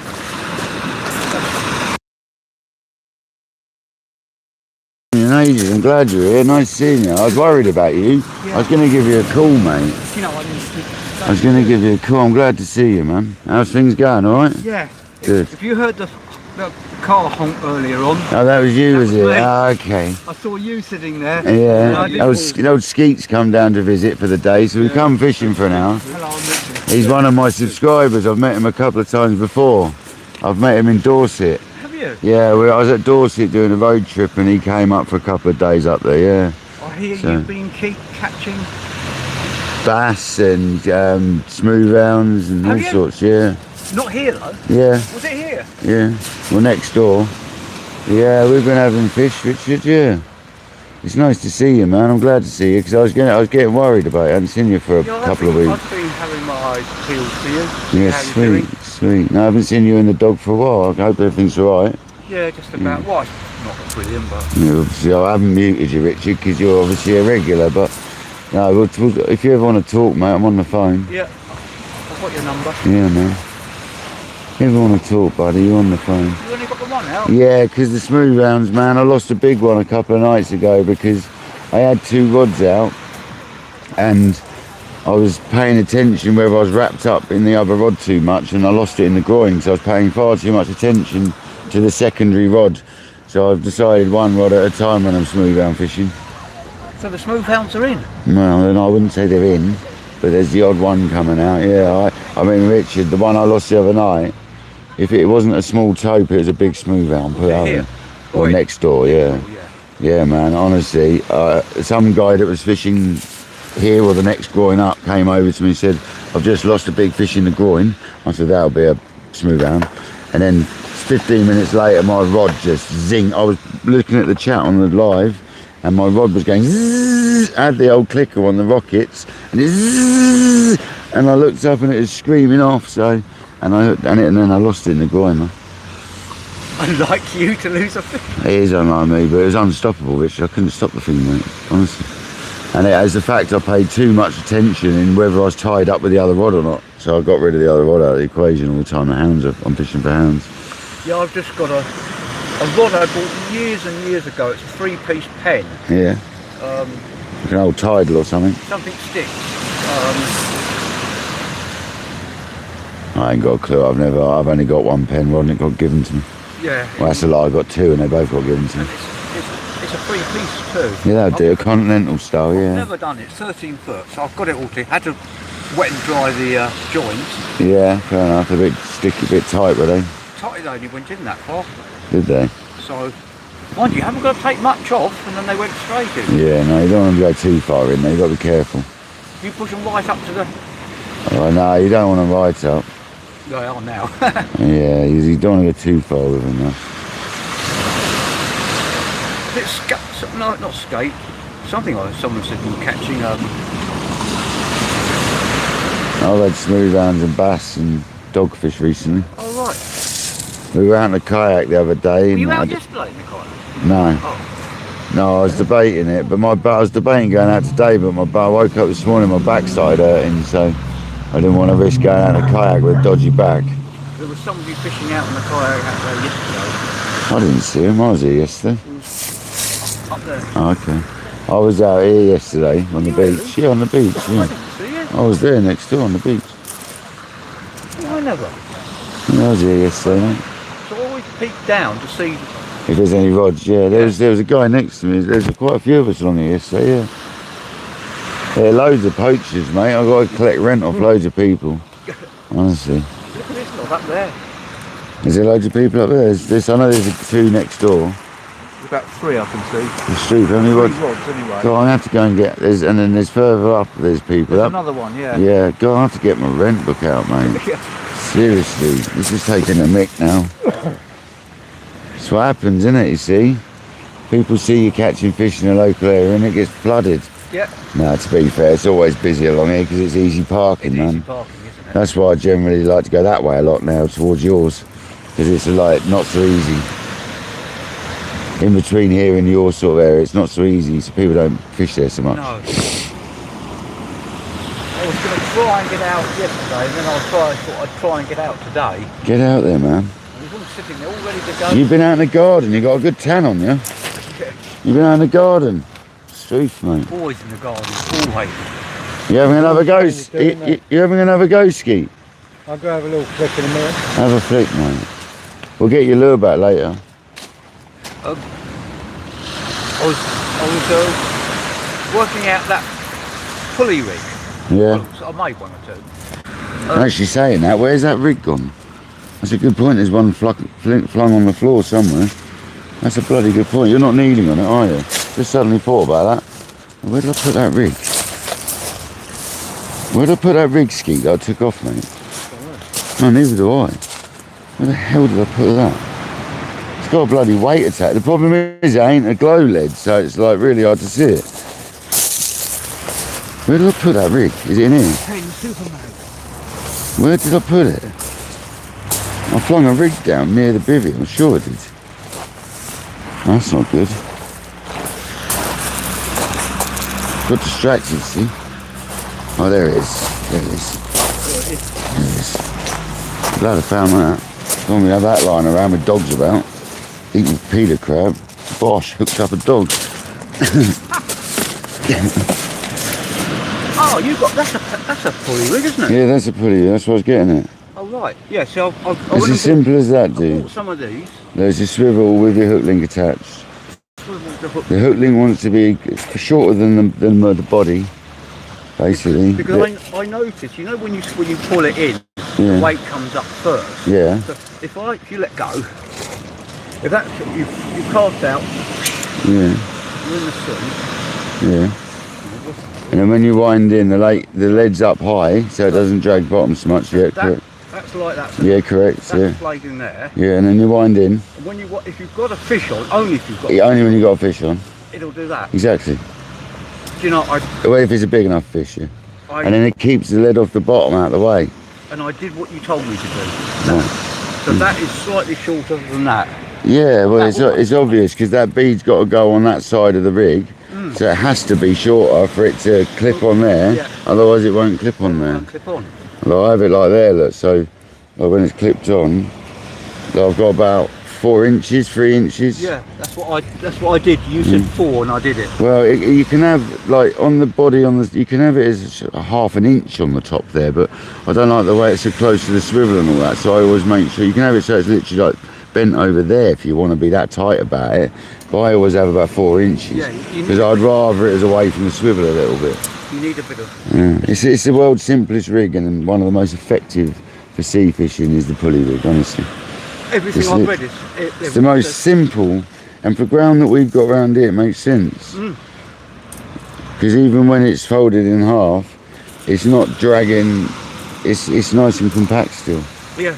I mean, an up and over's nice. An up and over pulley you can do as well, where you got it's hard to explain. You got a secondary hook on the top and it goes down, back up. Oh, it's a bit hard to explain. Someone showed me that one. The up and over. Or the standard. And you got to have an extension boom, and it goes onto here instead, so it's all a bit different, man. I'm either going to start using the pulley rig as you told me how to make. Well, you told me how to make pulley rig's the one, mate. I went and bought the things from. Yeah, I mean, some people don't rate this style, and I think this is the best. Others will tell you the different ones are best. But you told me to get those. And Gemini pulley beads for me. Yeah, it's either that or you got the Trident ones are good as well. You know where I got those from? Yeah, locally, yeah. Yeah.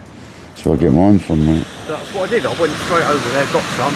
And that one's probably about 10 rigs old, that particular bead there, and it's still going strong. People say they don't hold up, but that's about 10. And I do my casting like I do as well, so it's not like they're just being flung out close in. I'm whacking them out, and they don't. I've never had an issue with them.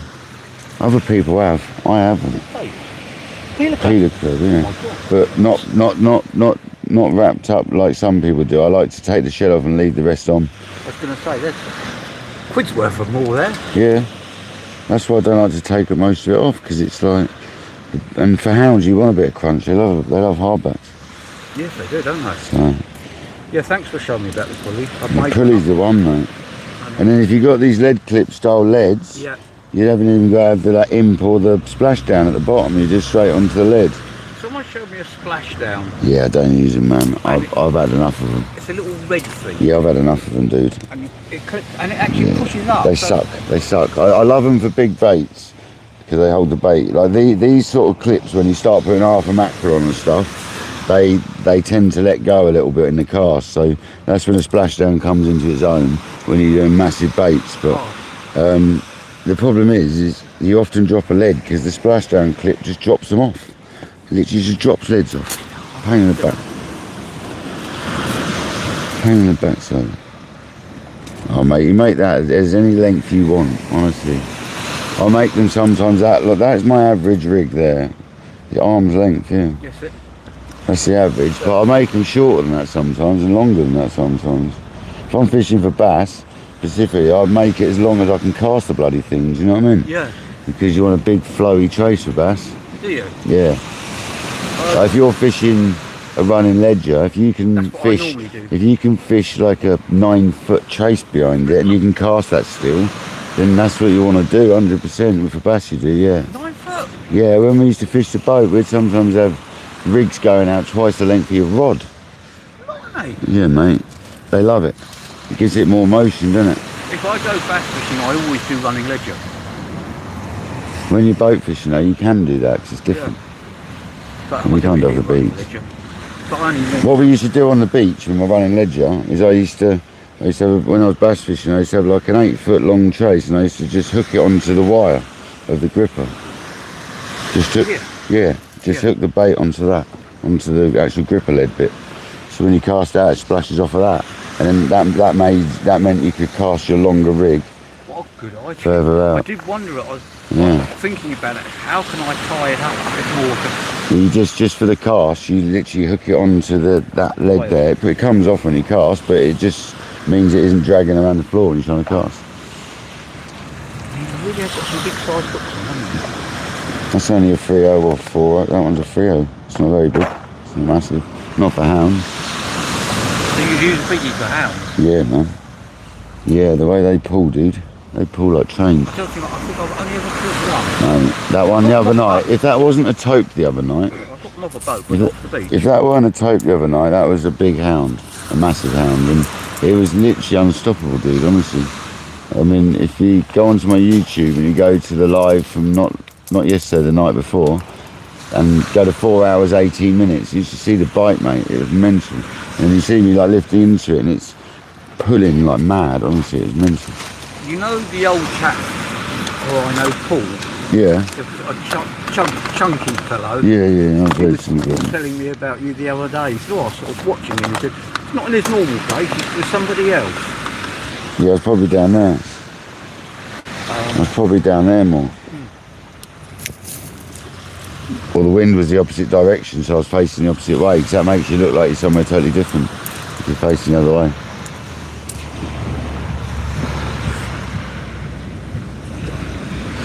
Yeah, I'll probably get out tomorrow. Up and overs do work well, Andy. I like my up and overs, but I dropped like the shocker style pulley as well, you know, the one where you had the extra, it's all a bit different. It's hard to explain it, but the one where you tie the little extension boom and put a leg clip on the bottom of the splashdown, it's not the splashdown, the pulley bead. You know the one I mean, Andy. It's hard to explain it, mate. It's like a surf style one. How's work? Work's busy, man. Stupid busy. Mind your back. My back's fine, so I've got the lad and I've slowed down a bit and let him do more. Good. You've got the brains. Get him to do the work. He definitely hasn't, bless him. If you're watching, Simon, you need to get your act together, son. No, I'm only joking. He's a good lad. The lad that I work with is a very good lad. I like him. He's a very good lad. There's not many that reliable at his age. He's a good lad. He's only had a couple of 3 days off, and the whole time he's working me now. He's a good lad. I can't knock him. What's the weed like? The weed's bad today, man. Yeah. The weed's bad today, man. I never thought I'd see you fishing one rod. Yeah, no, when there's smooth hands about, you're just wasting your time. You end up taking out, I mean, okay, you could have 2 baits out there and up your chances of getting a fish a little bit, but when you get a smooth hand on it, you try swimming through the other line, it ends up, you lose concentration and then you end up in the groin. I ain't got time for that here. No. You ain't got time to lose concentration because you're in the groin. And they say, of course, when the smooth hounds come through, they don't come through in their ones, do they? No, and I've had double takes before when I was fishing 2 rods and smooth hands. It ain't nice, mate. It ain't a pleasant experience. People think it's going to be good, but it ain't, trust. Ain't good. You got 1 rod in between your legs, one in your hand. It's a nightmare. See that colour there? Yeah. Purple. In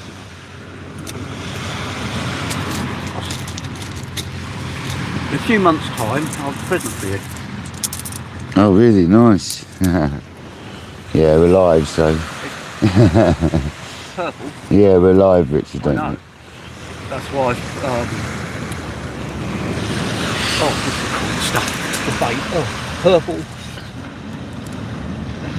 Extreme. That's it. Pilchard. Purple pilchard. That's what I call it.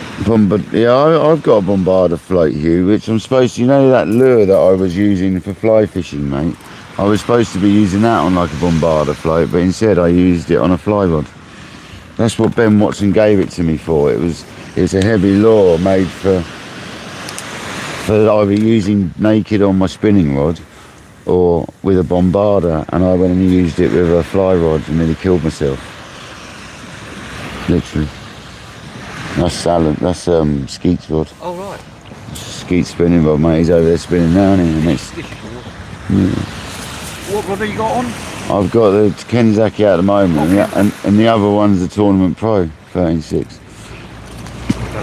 I'm alternating between the 2 rods today because I like using both. So I thought if I'm not fishing 2 rods, I'll bring 2 rods, and I'll alternate between the 2 of them. And but that's the Kenzaki, and this is That's the Kenzaki on the rod rest, 13'6", and that's the Tournament Pro. Daiwa Tournament Pro. Daiwa. They're both Daiwa, yeah. Oh yeah, of course, Kenzaki is Daiwa. I love it. I'm a Daiwa freak, mate. I love my Daiwa rods. Yeah, I like Daiwa. I've got one okay, it's out in the garden now, but I've got a Daiwa made of aluminium. What, the butt? Yeah. Yeah. Yeah, mate. That's an old one, that is. Very old. Half the rings are missing on it. You probably find it's a whisker of Morpheus or something, and it's worth a fortune sitting in your back garden rotting. It's not a whisker of Morpheus, is it? If it is, Richard, you need to sort that out. my boat rot's a whisker wolf. Whisker Morpheus, yeah. Morpheus whisker, whatever they're called, yeah. Yeah. They're bloody good old rods, mate. That's my boat rod. I've got a whisker.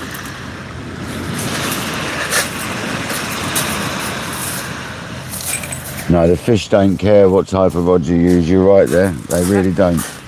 Those sports pens are absolutely gorgeous. Well, they're converted, aren't they? Yeah. They're converted side plates to monomag. And they're the real ones too. They're really good reels, even with their normal magnet system. But they're really good at one. They're even better once you convert them. Even better. What have I been offered? Been offered several reels. There's loads of reels about. Some of them are 6500s, but they've got that English mag thing on the side. What's it called? Rocket Reel Company. Yeah. Yeah, that's not a bad conversion. They're pretty heavy. Yeah, they're big old units when they've got the rocket conversion on them. So he's got those. Yeah, they're nice reels. They're just monomag basically. They're just monomag. But it's the conversion. Yeah, it's just a monomag plate got on the side. Rocket Reel Company. Yeah. It used to be That's what in my Chrome Rocket Abus, I've got Rocket Reel Company mags in them. New So boots. Yeah, I had to buy new I was boots. going to say. The other ones are falling up. You couldn't have worn them out anymore. The other ones are knackered. Now you can play that again. It's a bit like my waders have started leaking. But the other reel, it looks, evidently the workings are exactly the same as a 6500, but it's an English reel, and it's got a aluminium body, and it's very open. I don't know, mate. There's so many old. Not Mitchell or something, is it? No, it's some bloke who makes, or did make them in England. And they were slight copies of the 6500. It's not a cage QTC cage, is it?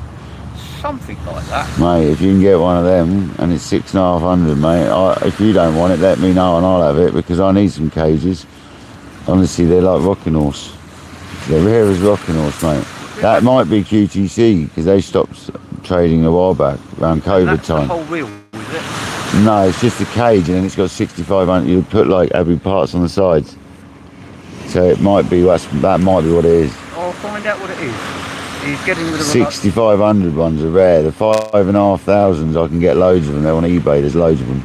But the cages alone, but they're 3,500 quid a cage. But this is the 6500. Yeah, they're rare. If it's a I bet it is a QTC. It looks really naked. It just looks like a bare cage and a spool with its sides on it, obviously. Yeah, it's got the... I bet it is a I think QTC. it's got a mag on it as well. Yeah, I bet it's a QTC. Man. On the side. If not, it might be a Zeta, but I doubt And it. it's really open, so... Yeah, it'd be like a CT version, yeah. It's like... Yeah, I mean, you're almost down here. It's a CT like that, though. Yeah, it'd be a CT, yeah. That sounds like an Achios or a QTC cage. It's like that. Yeah. It's very open. Yeah, like CT, that. yeah. Nothing over here. It's right down here. That's this bit Richard. here, That's because it's not level wind. That's all it is, mate. this bit here is metal. Yeah, it's a QTC cage then, by the sounds of it. I'll ask him. Ask him, man. It's going to be very cheap. Ask him. I mean, I need to see this. It could be a Murum, but with a CT conversion, because a Mirum or whatever they were I've called. got a Mirum. Yeah, it's not one of them, man. They're That's a rocking. 7,700. They're worth a fortune now. I've got a brand new one. They're worth a fortune, Richard. It's a 7,700 They were? Mirum. Beautiful. They're rare as you like now, mate. They're expensive, mate. Well, it's only ever been used about 4 times. More of a boat reel, isn't it? It was a boat Yeah, reel. they're That's why I nice. bought They're it. nice, mate. People have converted them in the past for casting machines as well. A quarter, I reckon you could class it. How so? Malcolm, when he was around, he could sell me anything, and he sold me an amorphous whisker for about 45 quid, and a Miram 7700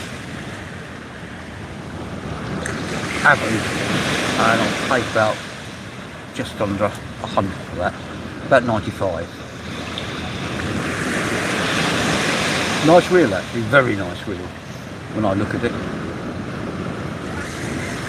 I know somebody said in a shop, he said, oh, it's worth, I'll give you 350 for that, isn't it? Yeah, fella, honestly, they're worth a fortune. It's like Chrome Rockets, they come up on up to like 600 quid each. I've got 3 of those. If you get like a brand new box one, they're like 600 quid. Yeah, mine are all boxes. If they're brand new unused, they're worth a fortune. Well, if I ever decide to give up, I'll phone you. Yeah, please do. I mean, generally a rocket's anywhere between 150 and 600 pounds, depending on what condition and who's selling it, really. I must admit mine are in mint condition. They're more money now than when they came out, do you know what I mean? Absolutely mint condition. So I looked after them. Mine are mint, mate. Mine are mint.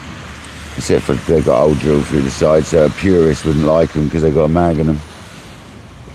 A purist would hate them because they've got the mono mag in them, but if you're a fisherman, you'd love them. I was going to say, we're not purists. No, I'm not a purist, I'm a fisherman. Yeah.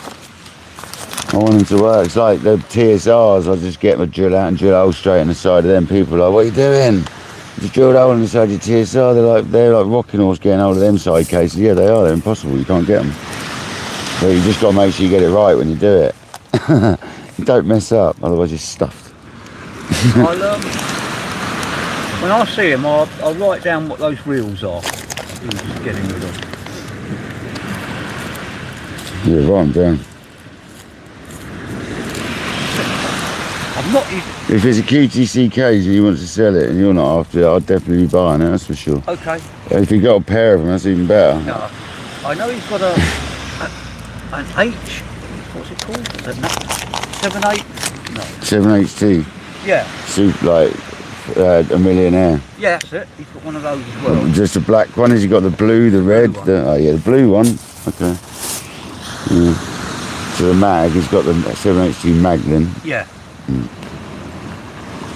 They've all been used, but they're not. I'm not really in the market for 7HTs. I love Daiwa, but he's not going to sell them. their reels are very expensive and they take a lot of maintenance. This is a beautiful tree, isn't it? Oh, Noel says hello, Rich. Oh, no. Noel's in the chat. Hope you're well, my friend. No, did you catch anything last night? Because you mentioned how hounds have been caught. Hello, sorry, it dropped out there. No, did you catch anything last night? Because you said locally hounds have been caught, but you never mentioned if you had anything. I'm taking you Les Dawson, mate. You never said you had any fish. Did you get a checkbook and pen, brother?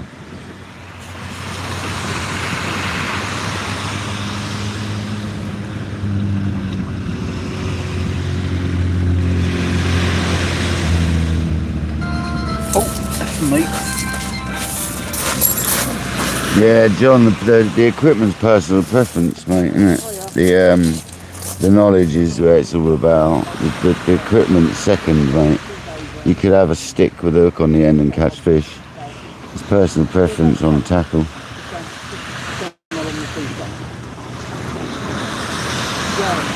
Now it's bleeding, actually. He's got. I'm on my way now. I only just pulled over about 5 minutes ago. I started off on a very basic tackle when it comes to carp fishing, and I sort of upgraded after a few years of getting into that. And once I realised it was for me for a while, then I upgraded to much nicer tackle. I only did it because I wanted nicer tackle, because I sit behind it all my life at the time. Is that the wife, mate? You in trouble? No. Yeah, she just. Are you in trouble, mate? You gotta go and sort the wife out, mate. Yeah. Poor girl. Down there. There's people fishing everywhere, Rich. Okay, Paul. I'm gonna have to get rent off everyone, I'm telling you. You will. It's been a pleasure, Rich. Nice seeing you, man. And you. I'm glad you came down because I was getting... Thanks, buddy. I appreciate you, man.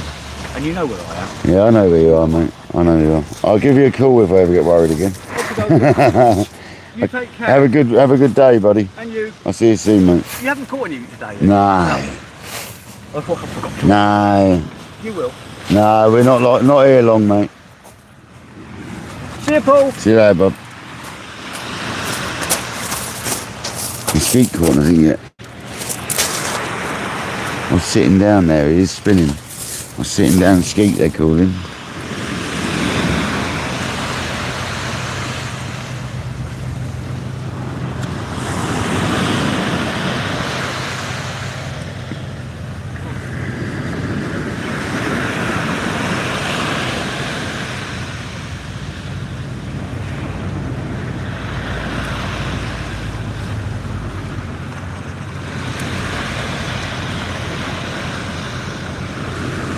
Oh, I love my carp fishing.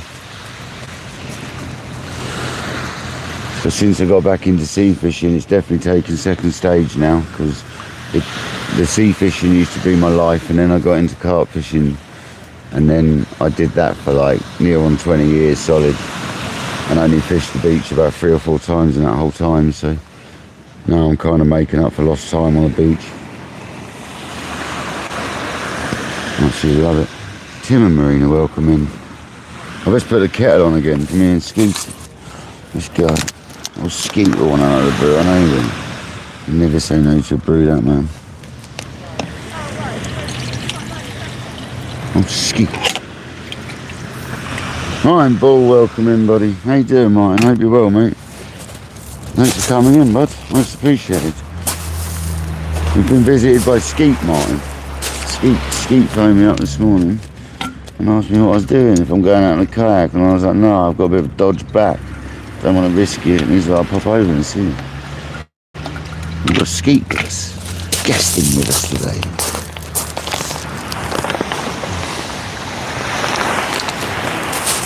He's currently spinning for bass. I think he's going to stay till later and we're going to go wading. From what he's saying. Alan, welcome in for Hounds.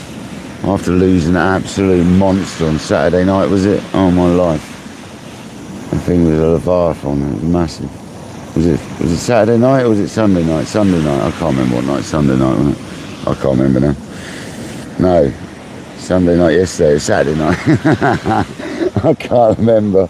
I've been fishing so much recently.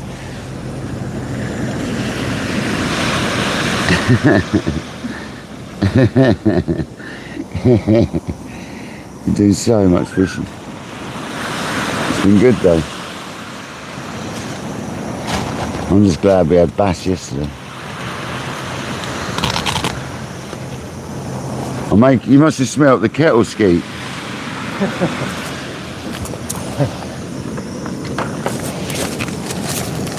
I was going to slide one in without you here, you see, but I missed out, mate. I'd never do that to you, mate. I'd always make you one. Smell those ginger biscuits. The old ginger nuts. You don't want a stale biscuit. No, I know. You've got Garibaldi. Yeah, but they're super stale because they spent a night out in a carrier bag all emptied out. So, no, I've got Garibaldi's at home, mate. Never want them when we get home. I didn't tell me that when I walked in this morning. Well, they're Garibaldi's? Yeah. Sorry, mate. I'm due near half the way. Yeah, I wasn't far off. I hadn't long been up. Michael, how you doing? Michael the angler. It's not wannabe anymore. I thought you are angling again, Michael. You need to change that to Michael the angler, mate. I thought you'd been having a go, brother.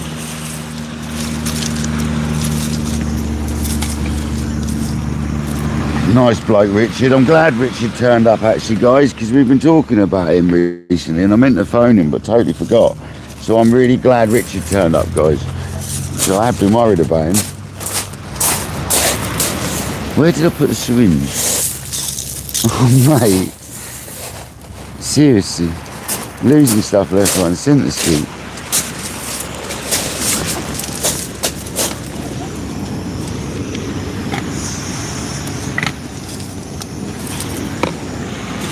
I reckon Skeet's got in his pocket. Syringe. Who? Syringe. It's not a sharp one, so it's not like a worry or anything. I'd never bring a sharp one down the beach, right? Never in a million years. But I have lost it. This is concerning.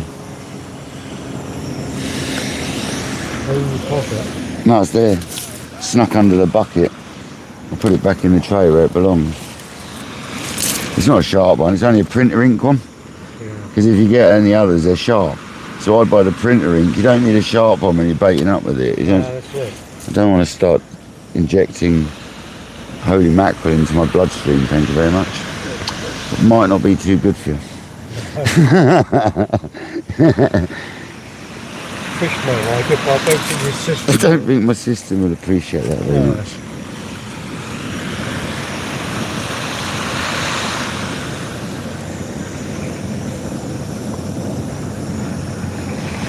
It was good to see Richard Kojo. Yeah, I was concerned, mate, because I hadn't seen him for a month or so, isn't it? It's been a while.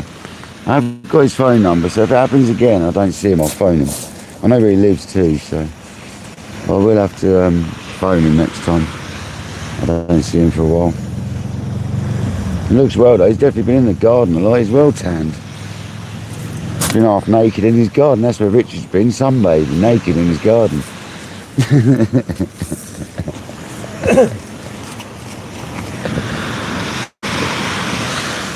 Nothing wrong with a garden. Well, no bites, Skeet. It's been absolutely biteless, mate. Yeah, It is daytime. tonight's bad. Wow. The old bass. There'll be a bass there tonight, 100%.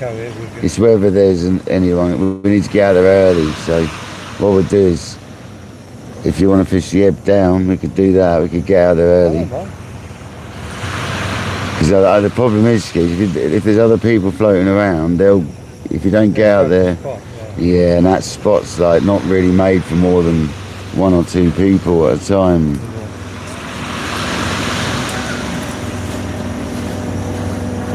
I always see what happens. Like me and you'll be fine out there. Even if Patrick turned up, so he'd be fine and all. But when it's people you don't know, you don't really want them fishing right near you, do you? Yeah, that's it. I don't like that when people come fish right next to you when you don't know them.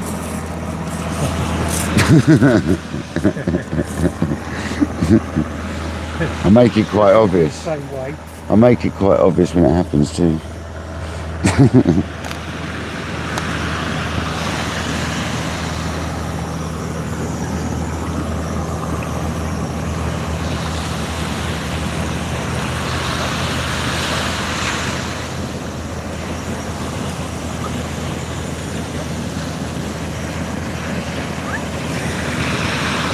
100 people in the house, 106 likes. You're absolute legends.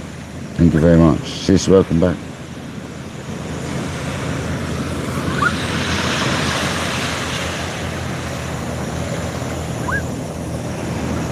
We still could get a bite.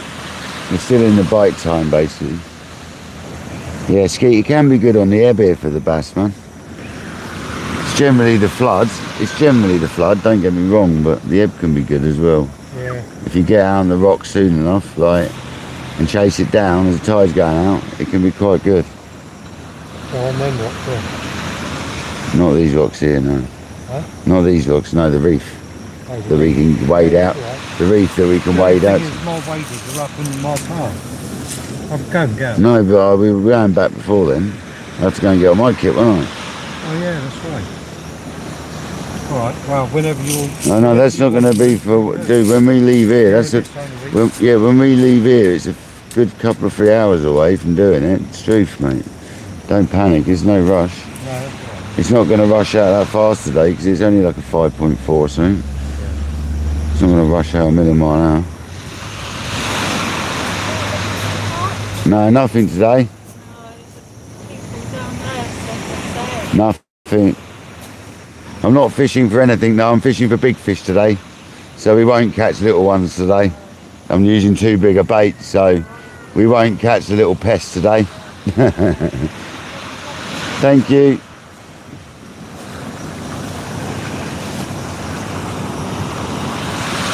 Go on, Skeet.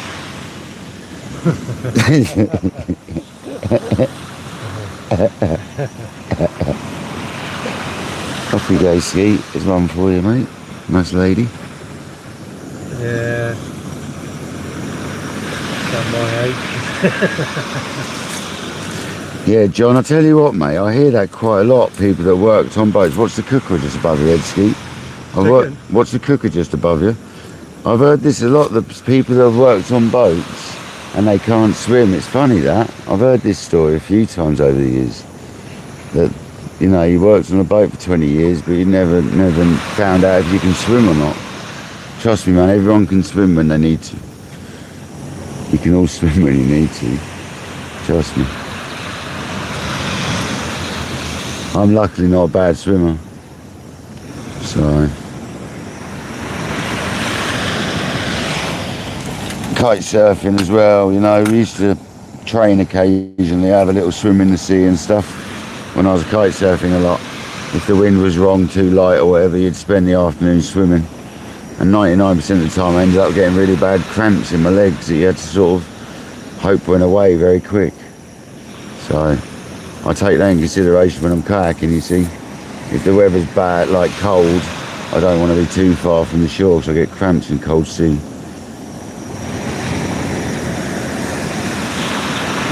When it happens in both legs, it's not good when you're trying to swim. It's when you have to relax and float for a minute, let it go away and go again. But yeah, I used to train for it. Skeet can't swim. Skeet likes trying. Skeet likes trying how to swim. Yeah, that's gone. Have you got your armbands with you today, actually? I just got like a balloon now. All the air gets trapped. Yeah. I go upside down. In the waders, yeah. Feet up in the air. That's the old stories, isn't it, of people doing that in waders, but I don't get that one. I've had that one. You've had it, have you? Yeah, I've had it. How it happens, does it? And if the waders fill up, it's very awkward, isn't it? Do you know what I mean? Like, very Your legs awkward. come up in the air, you can't swim. Oh, what if they fill up with water? Yeah, I had to do, where I couldn't swim, you couldn't even do breaststroke, honestly. Scary, man. Scary. Like having two dinghies up the So, it's like, yeah, it's an horrible thought, I've got to say. It's an horrible thought. See you later, Eric. Thanks for joining, man. Hope your church went well yesterday.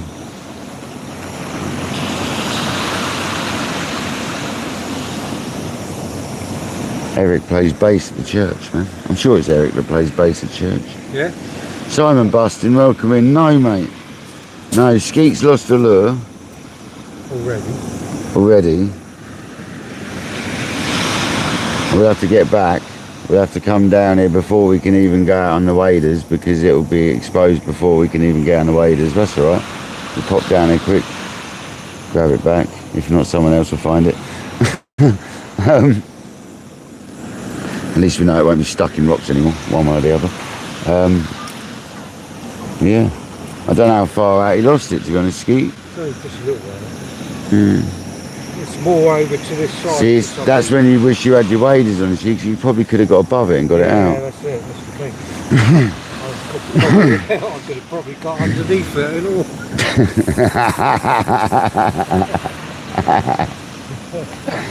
Oh dear, oh dear. I am a nightmare in waders. See, there is some rocks there, they've got holes in them as well. I'm a nightmare. I've just got to touch that rock and that's it. They might be smooth, but they're quite, because you were standing on that one there with a little brown sort of patch at the top of it, the dark patch. And then you were fishing, yeah, so it's about halfway down. It's just in that blue water, like, where the wave starts. Yeah, they even now, I don't think. Yeah. You can just see the water, you can just see them through the water there. It's on one of them. I can probably see it if I look hard enough. I mean, I could wade out there now and find it, but we'll just wait and hopefully no one finds it before us. You ain't got to wait as well. We'll have to drive back down this Skeet, right? Yeah. Have a look. Or we could just hang on, right? It's a long way to go back now, isn't it? Yeah. And then come back down. It is a long way. It's a nightmare, dude. Traffic can be awful at times. We'll have this, and we're not staying a huge amount longer anyway. Have this cup of tea. Yeah, cup of see. I'm getting the feeling daytime hound fishing at the moment isn't really worth it.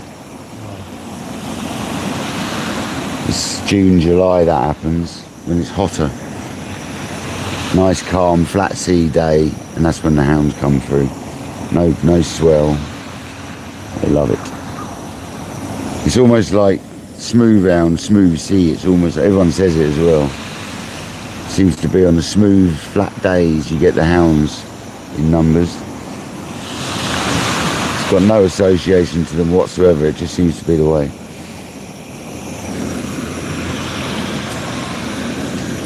I hope you welcome in, buddy.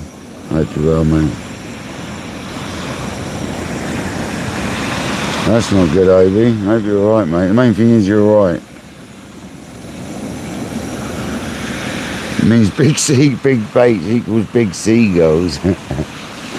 I don't catch them with the bait, unfortunately. We catch them on the line when they fly into it. They're absolute pests. Absolute pests.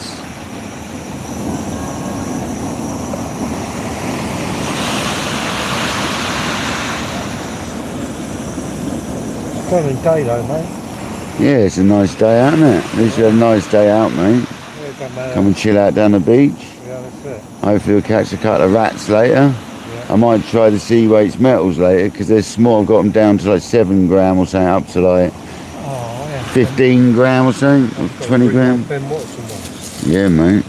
And then Those, got me like a couple of feathers at 10 grand, you know what I mean? nice. But I've got 10 grand. yeah, probably what I was trying to cast the day I was on the fly rod, like a jig type head. Yeah, that's it. Yeah, that's it. With big white feathers trailing. White feathers. Yeah, that's the one. That's what I was trying to cast. But he made me a sparkly black one, which was about 7 grams, and that was my favourite to cast out of all of them. That was my favourite to cast on the wrong rod. I lost it, didn't I?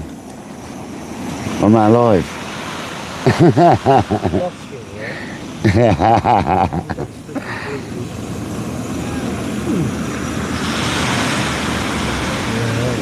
Yeah, waders. You got to be careful in waders. Guy and Deb, welcome in.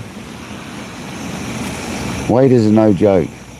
If you like flood them out and stuff. I've been very close, like trying to get out to the old island out here a couple of times. Very close. Like flooding myself out. I've had them come over before, but not enough to panic. It was like literally for a second or so. And I had to do the rest of the session with a piss wet side or something, you know. But I now know when not to try getting out there.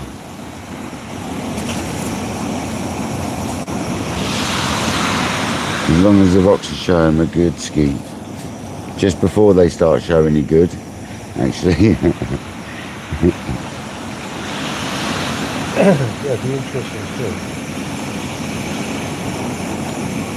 Yeah, we'll have to grab some grub, innit? Huh? We'll have to grab some grub. Yeah. Well, if you want, yeah, anything.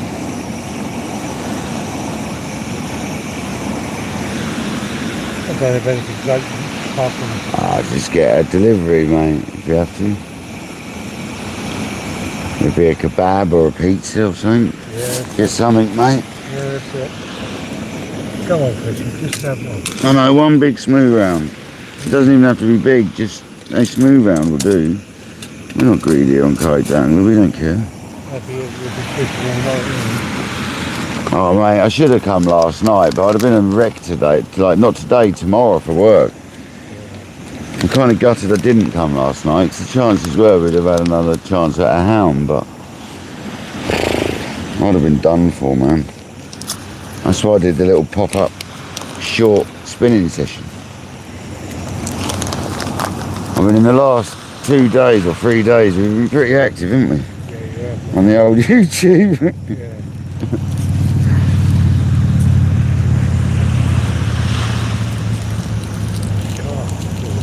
There was a power boat sometime by.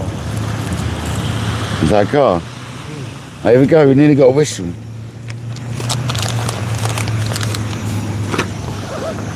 I don't know if I put more water in it actually, I was meant to. Oh, you're going to have to go without them, mate. I will, if that's the case. I know I put enough in for 1.5 maybe. I'll have half. That's all right, I don't No, there's loads of water in there. I must have put more in. That's why it's taken half an hour to boil.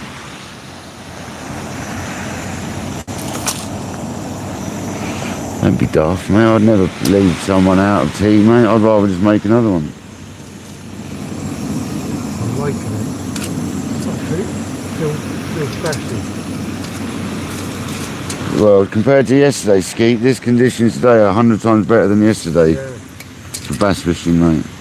On this beach, I've got to tell you. And it'd be about the right time as well, right? Might be able to surface fish today as well.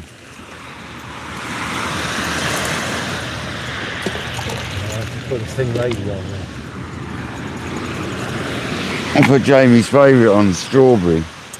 I've also got some new gravities actually. I need to try them out. I got a Woody dog in 85mm, and I got a pencil style bait off him. Yeah, I love the pencils. Yeah, he started making a pencil style bait, so I got one of them off him. And he sent me a message the other day saying, as you've been such a nice customer, and had quite a few of my lures, I've made these new squids and I want you to have one. So I've got one of his squid lures coming. It's not actually for squid fishing, it actually looks like a squid. He wants me to have one. So he's gifted me a lure, bless him. I've got about 15 of his lures though, so they're quite a loyal customer I suppose, isn't they? And he gave me one before as well actually. He gave me a boomerang. Because he made it for himself and it was too bright for Dorset, for the areas he fishes, it was too leery. And I like my leery colours, so he gave it to me in an order once. Yeah, but you've got a little bit murkier water here, haven't you? Yeah, you need the colours, mate, at times. That orange and stuff here, mate, and like the rhubarb and custard and the strawberry killers, mate. People look at me and think, oh my life, really? You're like, yeah, you need it, trust me at times. Well, I've proved it with the amount of bass I catch here sometimes. There you go, sir, Skeet. There's your, and I'll get you some. Hang on a minute, I'll get you some biscuits out. Hang on there, sir. One moment. Let me delve into the box. I don't even have to make my own food. Let me fondle my box and see what I can pull out. I don't even have to make my own food. Do you like these, sir? Do you like these? Do you want half one of these? Here you go, sir. Do you want a biscuit as well? No, you're right. Sure? Do you want a ginger nut as well? Half a chocolate bar is enough, is it? Chocolate ginger bar.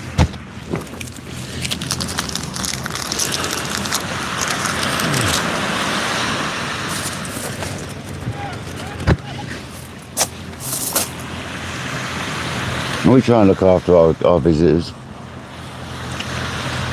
Yeah, well, I'll try and look after mine when they come. I've seen you look after people going fishing before. Did you not take something down to Dan and Matt once? Was that my imagination? Did you not take them a kebab or something? Oh, that was Jimbo and Gazza. No, that's it, Jimbo and that's it. They're at the wall, weren't they? Mm. And JT, I brought him 2 burgers. That's right, yeah. When he's at Dorset.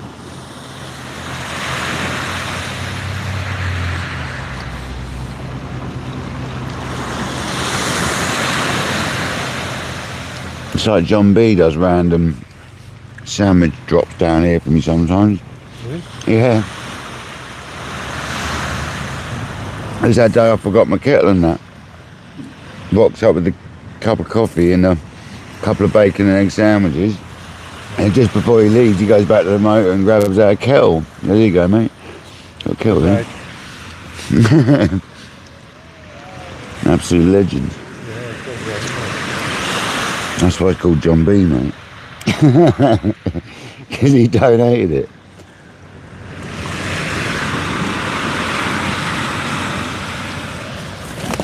Been to the local tackle shop, which is also a camping shop, when you knew they had them, and bought me a bloody kettle. Absolute legend. Now I've got like 3 camping kettles. Got 5 big kettles.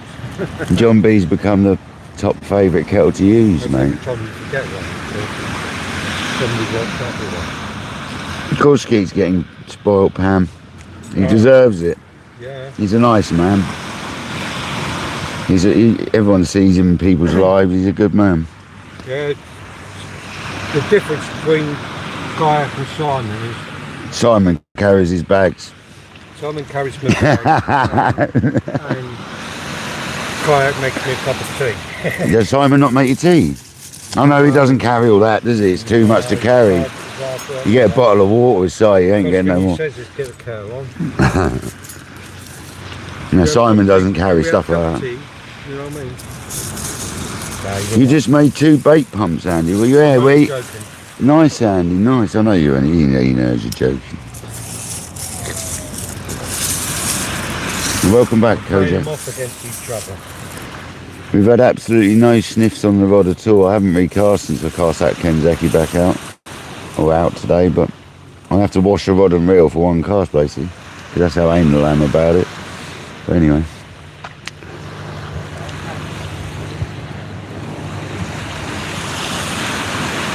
The weed doesn't seem as fierce now as it was. The skeet's hanging around and we're going to go out wading later, so we'll see if we can get live later maybe. Do another wading live. Hopefully Skeet can catch shows how it's done. Hopefully I can keep up right. Hopefully he can lose some more lures. I mean, I'm wondering if it's getting to the point where I can almost get to your lure, mate, soon. It's going down. No, now. I think it's, see that sharp bit of rock, that's where I think it is. No, I reckon it's further out than that. Right, You see them ones that are just uncovering, that big one, I reckon it's the other side of that. Probably be able to see it. I'm going to go and have a look, see if you can see it.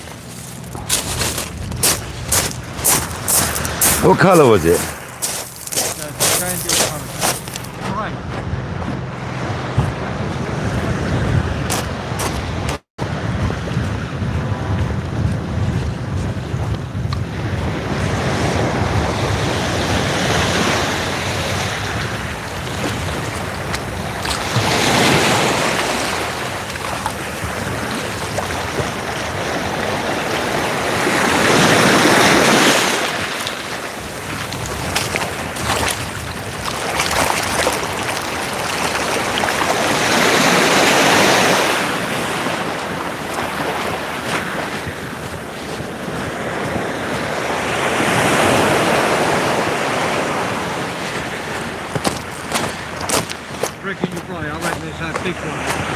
Yeah, I reckon if you give it another like 20 minutes, we'll get there.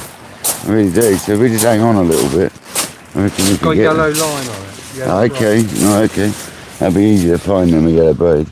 It's that whitish coloured thing that's under there, I reckon. It'll be there somewhere, dude. If not, we'll get it later. Yeah, that's it. Thing is, if we don't, someone else will definitely find it. People poke around the rocks all the time, mate. Yeah, that's it. It's like a massive attraction. I'm quite anal about getting stuff back when it's lost with me, though. I like to hang around and get it. They ain't cheap either, are they? You know It's not just that; it's the line in the water as well. Yeah, But line, they ain't cheap. No, you're right. they ain't cheap. What's the pack of them ones you're using? £6? No, £9 basically. £9 for 2 lures. Stroof, mate. Holy smokes.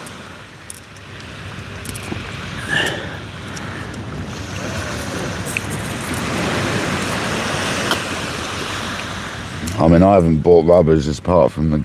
I mean, that's why you're dead. I used to buy the black minnows all the time, but I've sort of gone on to them other style rubbers now. Minnows are great on the day, and I do love them still, but they were good for kayak trolling because they don't get too snagged up too easily, so you could stop and not worry too much about them. But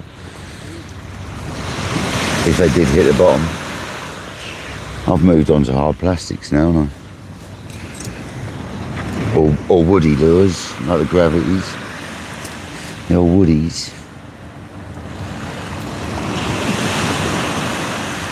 Well, Craig's that strawberry and that rhubarb and custard's killer, man, on the right day. I'll try it later. Yeah, it just wants the right light first. Or the weight, the seat.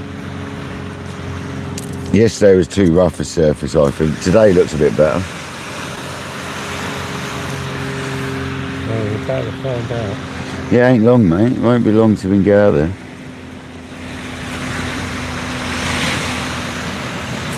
couple of hours or so, enough time to get something to eat and then go out there.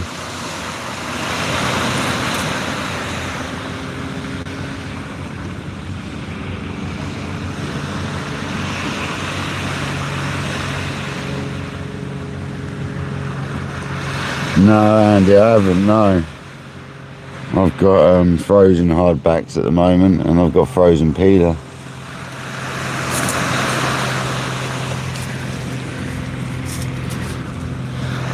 The other day when I had that 9.5 pounder, that was on, or 9.6, that was on a frozen hardback. But it did have a bit of peeler above it that was still on there from the cast before. Slid up the line, so that could have been a factor, but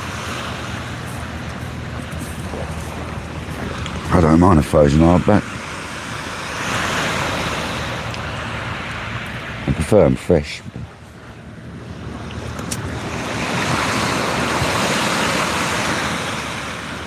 I'll have to go down the river and catch a load, innit? It's not exactly hard, as you know, Andy. 10 minutes later, you got 100 crabs. I've been playing out a lot this week, Steve Jones. Yeah, I have been, mate. We've had absolutely nothing. Debo welcoming. We've had absolutely nothing the last 2 day sessions, man. It's just not happening in the day, is it? Not the way I'm fishing anyway. If I was fishing with tiny little rigs, I'd probably get some bream and stuff, but we're not even getting anything nipping at the bait, so I don't even know if there's bream there. All seems to be night time at the moment, doesn't it? Except for the bass. Old Skeet and myself, we're going to have a go for the bass later. Wouldn't be surprised if Patrick turned up. Oh, Patrick. Oh, Poacher. Poacher Pat. That was funny. That was funny the other day. So as well? Looks a bit of a different day over there. Well, it's to the east. Yeah. It always does. It's just that horizon sort of mist, isn't it? Yeah, I suppose so. I suppose the sun's to the west. Sun's to the west, and that's to the east. I suppose it is going to look duller, isn't it? I guess. It looks quite clear. Clear, but it looks like a different day over there. It is lovely, mate. It's quite often lovely here when it's sort of cloudy all round. It'll be almost broken over the top of you and clear. It's weird. It's the Downs, mate. It's the old South Downs. They do some crazy stuff to the weather around here.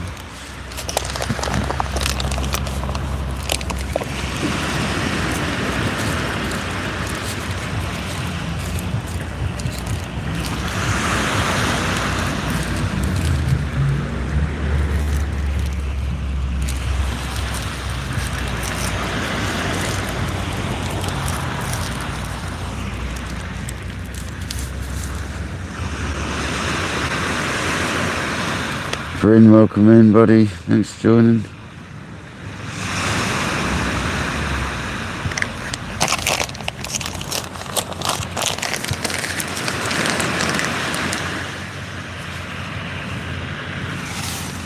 You know it, Debo. Yeah.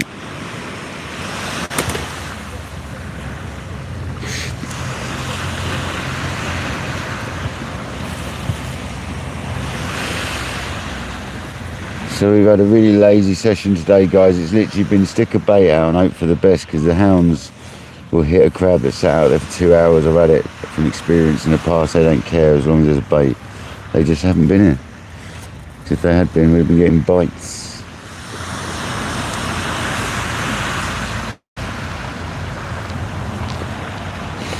The joys of fishing. It's been nice though. Rain to the east of me, kayak. Right, okay, yeah, well that makes sense, because it is murky over there to the east. And is it coming this way, Kojak? Because the wind seems to be switching a little bit all over the bloody place.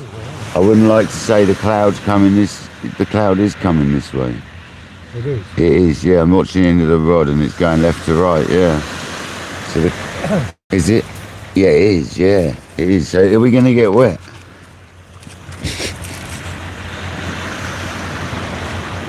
It's not heavy, is it? Doesn't look heavy, no. I don't mind getting it once I've got the waders on, put the old rain jacket on. I don't care wading in it. Doesn't put me off. It can be good sometimes in the rain. I was lure fishing in this kind of weather, right? It was trying to cloud, right? And it came over the Isle of Wight, and it was coming towards me. And as I was casting, I was getting a shot up. Right?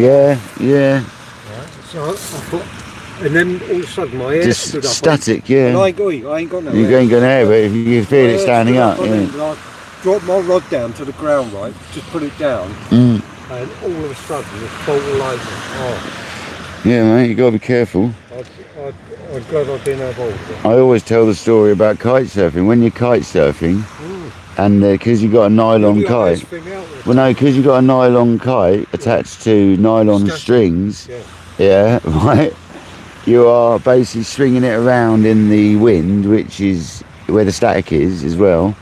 And every time you go to jump, you get like licking a 9-volt battery sensation through your arms and that. Honestly, dude. That's exactly what I was getting. Yeah, mate. Yeah, mate. That's exactly what you get, and you'd hear a crack if you just hovered as you jumped, and you just hover your hand off your bar. It'd crack between. No, the static charge would crack between you and your bar. You'd have a little charge. Honestly, people never believe it, but they got to experience it to believe it. It's unbelievable. And you knew there was a storm within around 15 odd miles away if that was happening. And then you come in, land, and like 10 minutes later, storm. Do you know what I mean? You could tell when it was going to happen. It was horrible, mate. A lot of the kite surfers liked it. I didn't particularly like it. I don't particularly like that feeling. But I've watched kite surfers. My mates at the time, they would stay out in like squalls with lightning and that. I don't know how they never got struck, mate. No, not for me. They were I mean, I love seeing it. Well, because the squalls are where the big wind are, you see, so you get the big jumps in.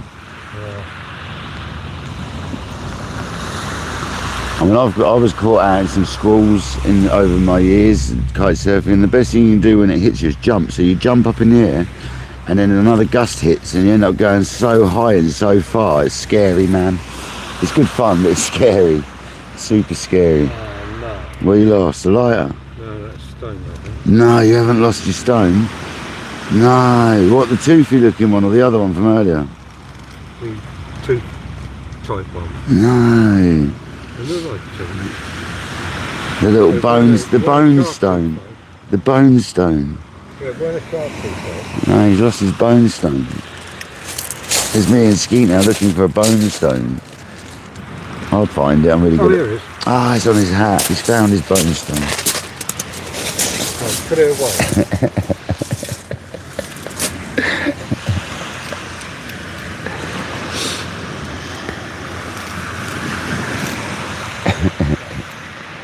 Well, what's the time then? It's got to be... No, that stands for Jamie. Yeah, it's a bone Send stone. it to America. Yeah. Right? Off Kayak's beach. It doesn't look like a strawberry. Painted like a strawberry. Yeah.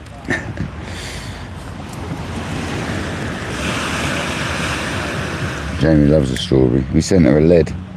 We sent her a hoodie, yeah. We gifted her a hoodie. Me and Kojak bought a hoodie. And Craig stuck a lead in. So she's got one of the strawberry leads. I need that back, Jamie. I'm getting short. You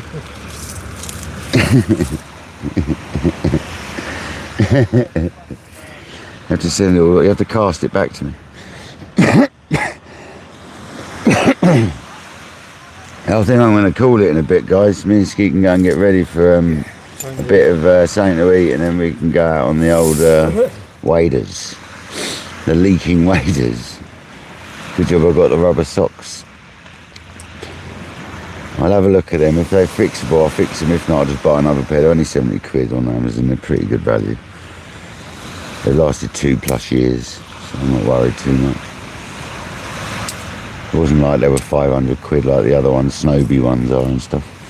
Snowbie ones, yeah. Some of the Dava ones are like 380 quid as well, some of them was. Right, that's what I mean. They only leak the next year, so what's the point? You might as well just buy cheap ones. I can't believe, look Skeet, we're not... You should buy 3 pairs of cheap ones. Yeah, in 6 years instead of one expensive pair a year. But no, when Paul Merritt recommended them, his were like a year and a bit old at the time.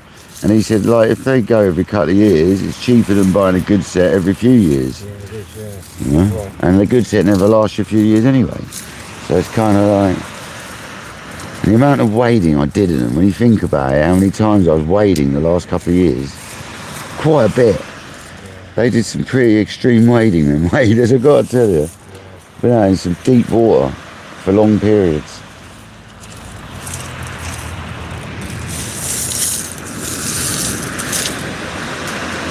So you're going to nick the rest of my leads? Rest your what? Leads, you're going to come and nick the rest of my leads. Yeah, donators today, Thomas Lewis, John Campbell and Kojak, because he never writes it down. He doesn't like writing his own name down in the donation list. He doesn't want to feel vain about it, but it's not feeling vain about it, it's just... You're so vain. No, he doesn't want it, that's the whole point. He doesn't feel like it. Doesn't like listening to himself, does he, bless him? Oh, mouse, squeak. I got it. Well, I think I'm going to reel this rod in, say goodbye, then pack up. Because I feel like we're done. I feel like we're done. You've been done. I've been done today, yeah.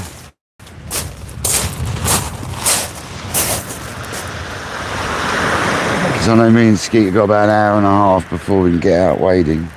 So we might as well go and get something to eat, like wine. I know there's snags out here where I've cast, so... Wine. Oh no. Loads of weed. Oh, at least I'm getting my string pulled by something today, I suppose.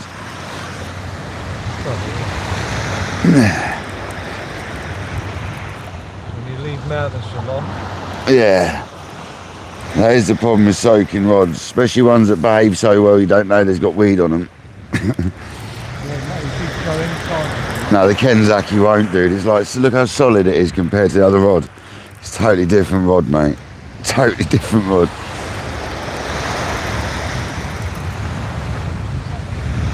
God, strength, mate.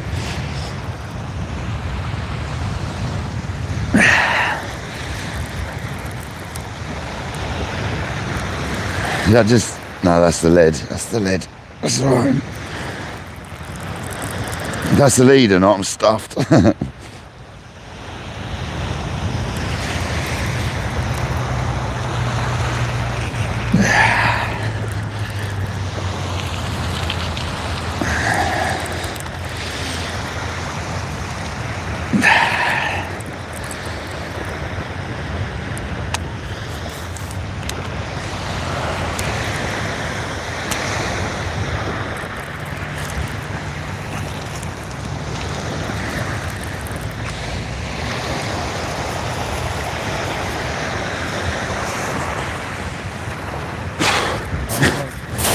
Yeah, mate. I won't spin it this time, don't panic. I'll just do that this time instead. It's just as effective. It's just as effective. Well, something hits it, but it could have been crabs because it had prawn on it. Something hits it, look. It looks like, that looks like a hound hit as well that I can smash. But I'd say that's crabs myself.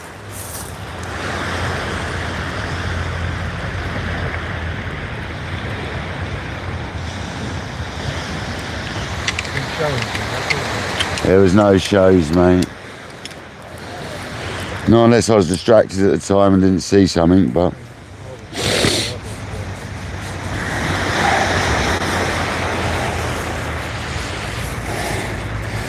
I'm going to say goodbye then, guys. Thanks everybody for joining. Sorry we didn't catch anything, but it's more about getting out with Skeet, bless him. You know, he doesn't often get out of the home anymore.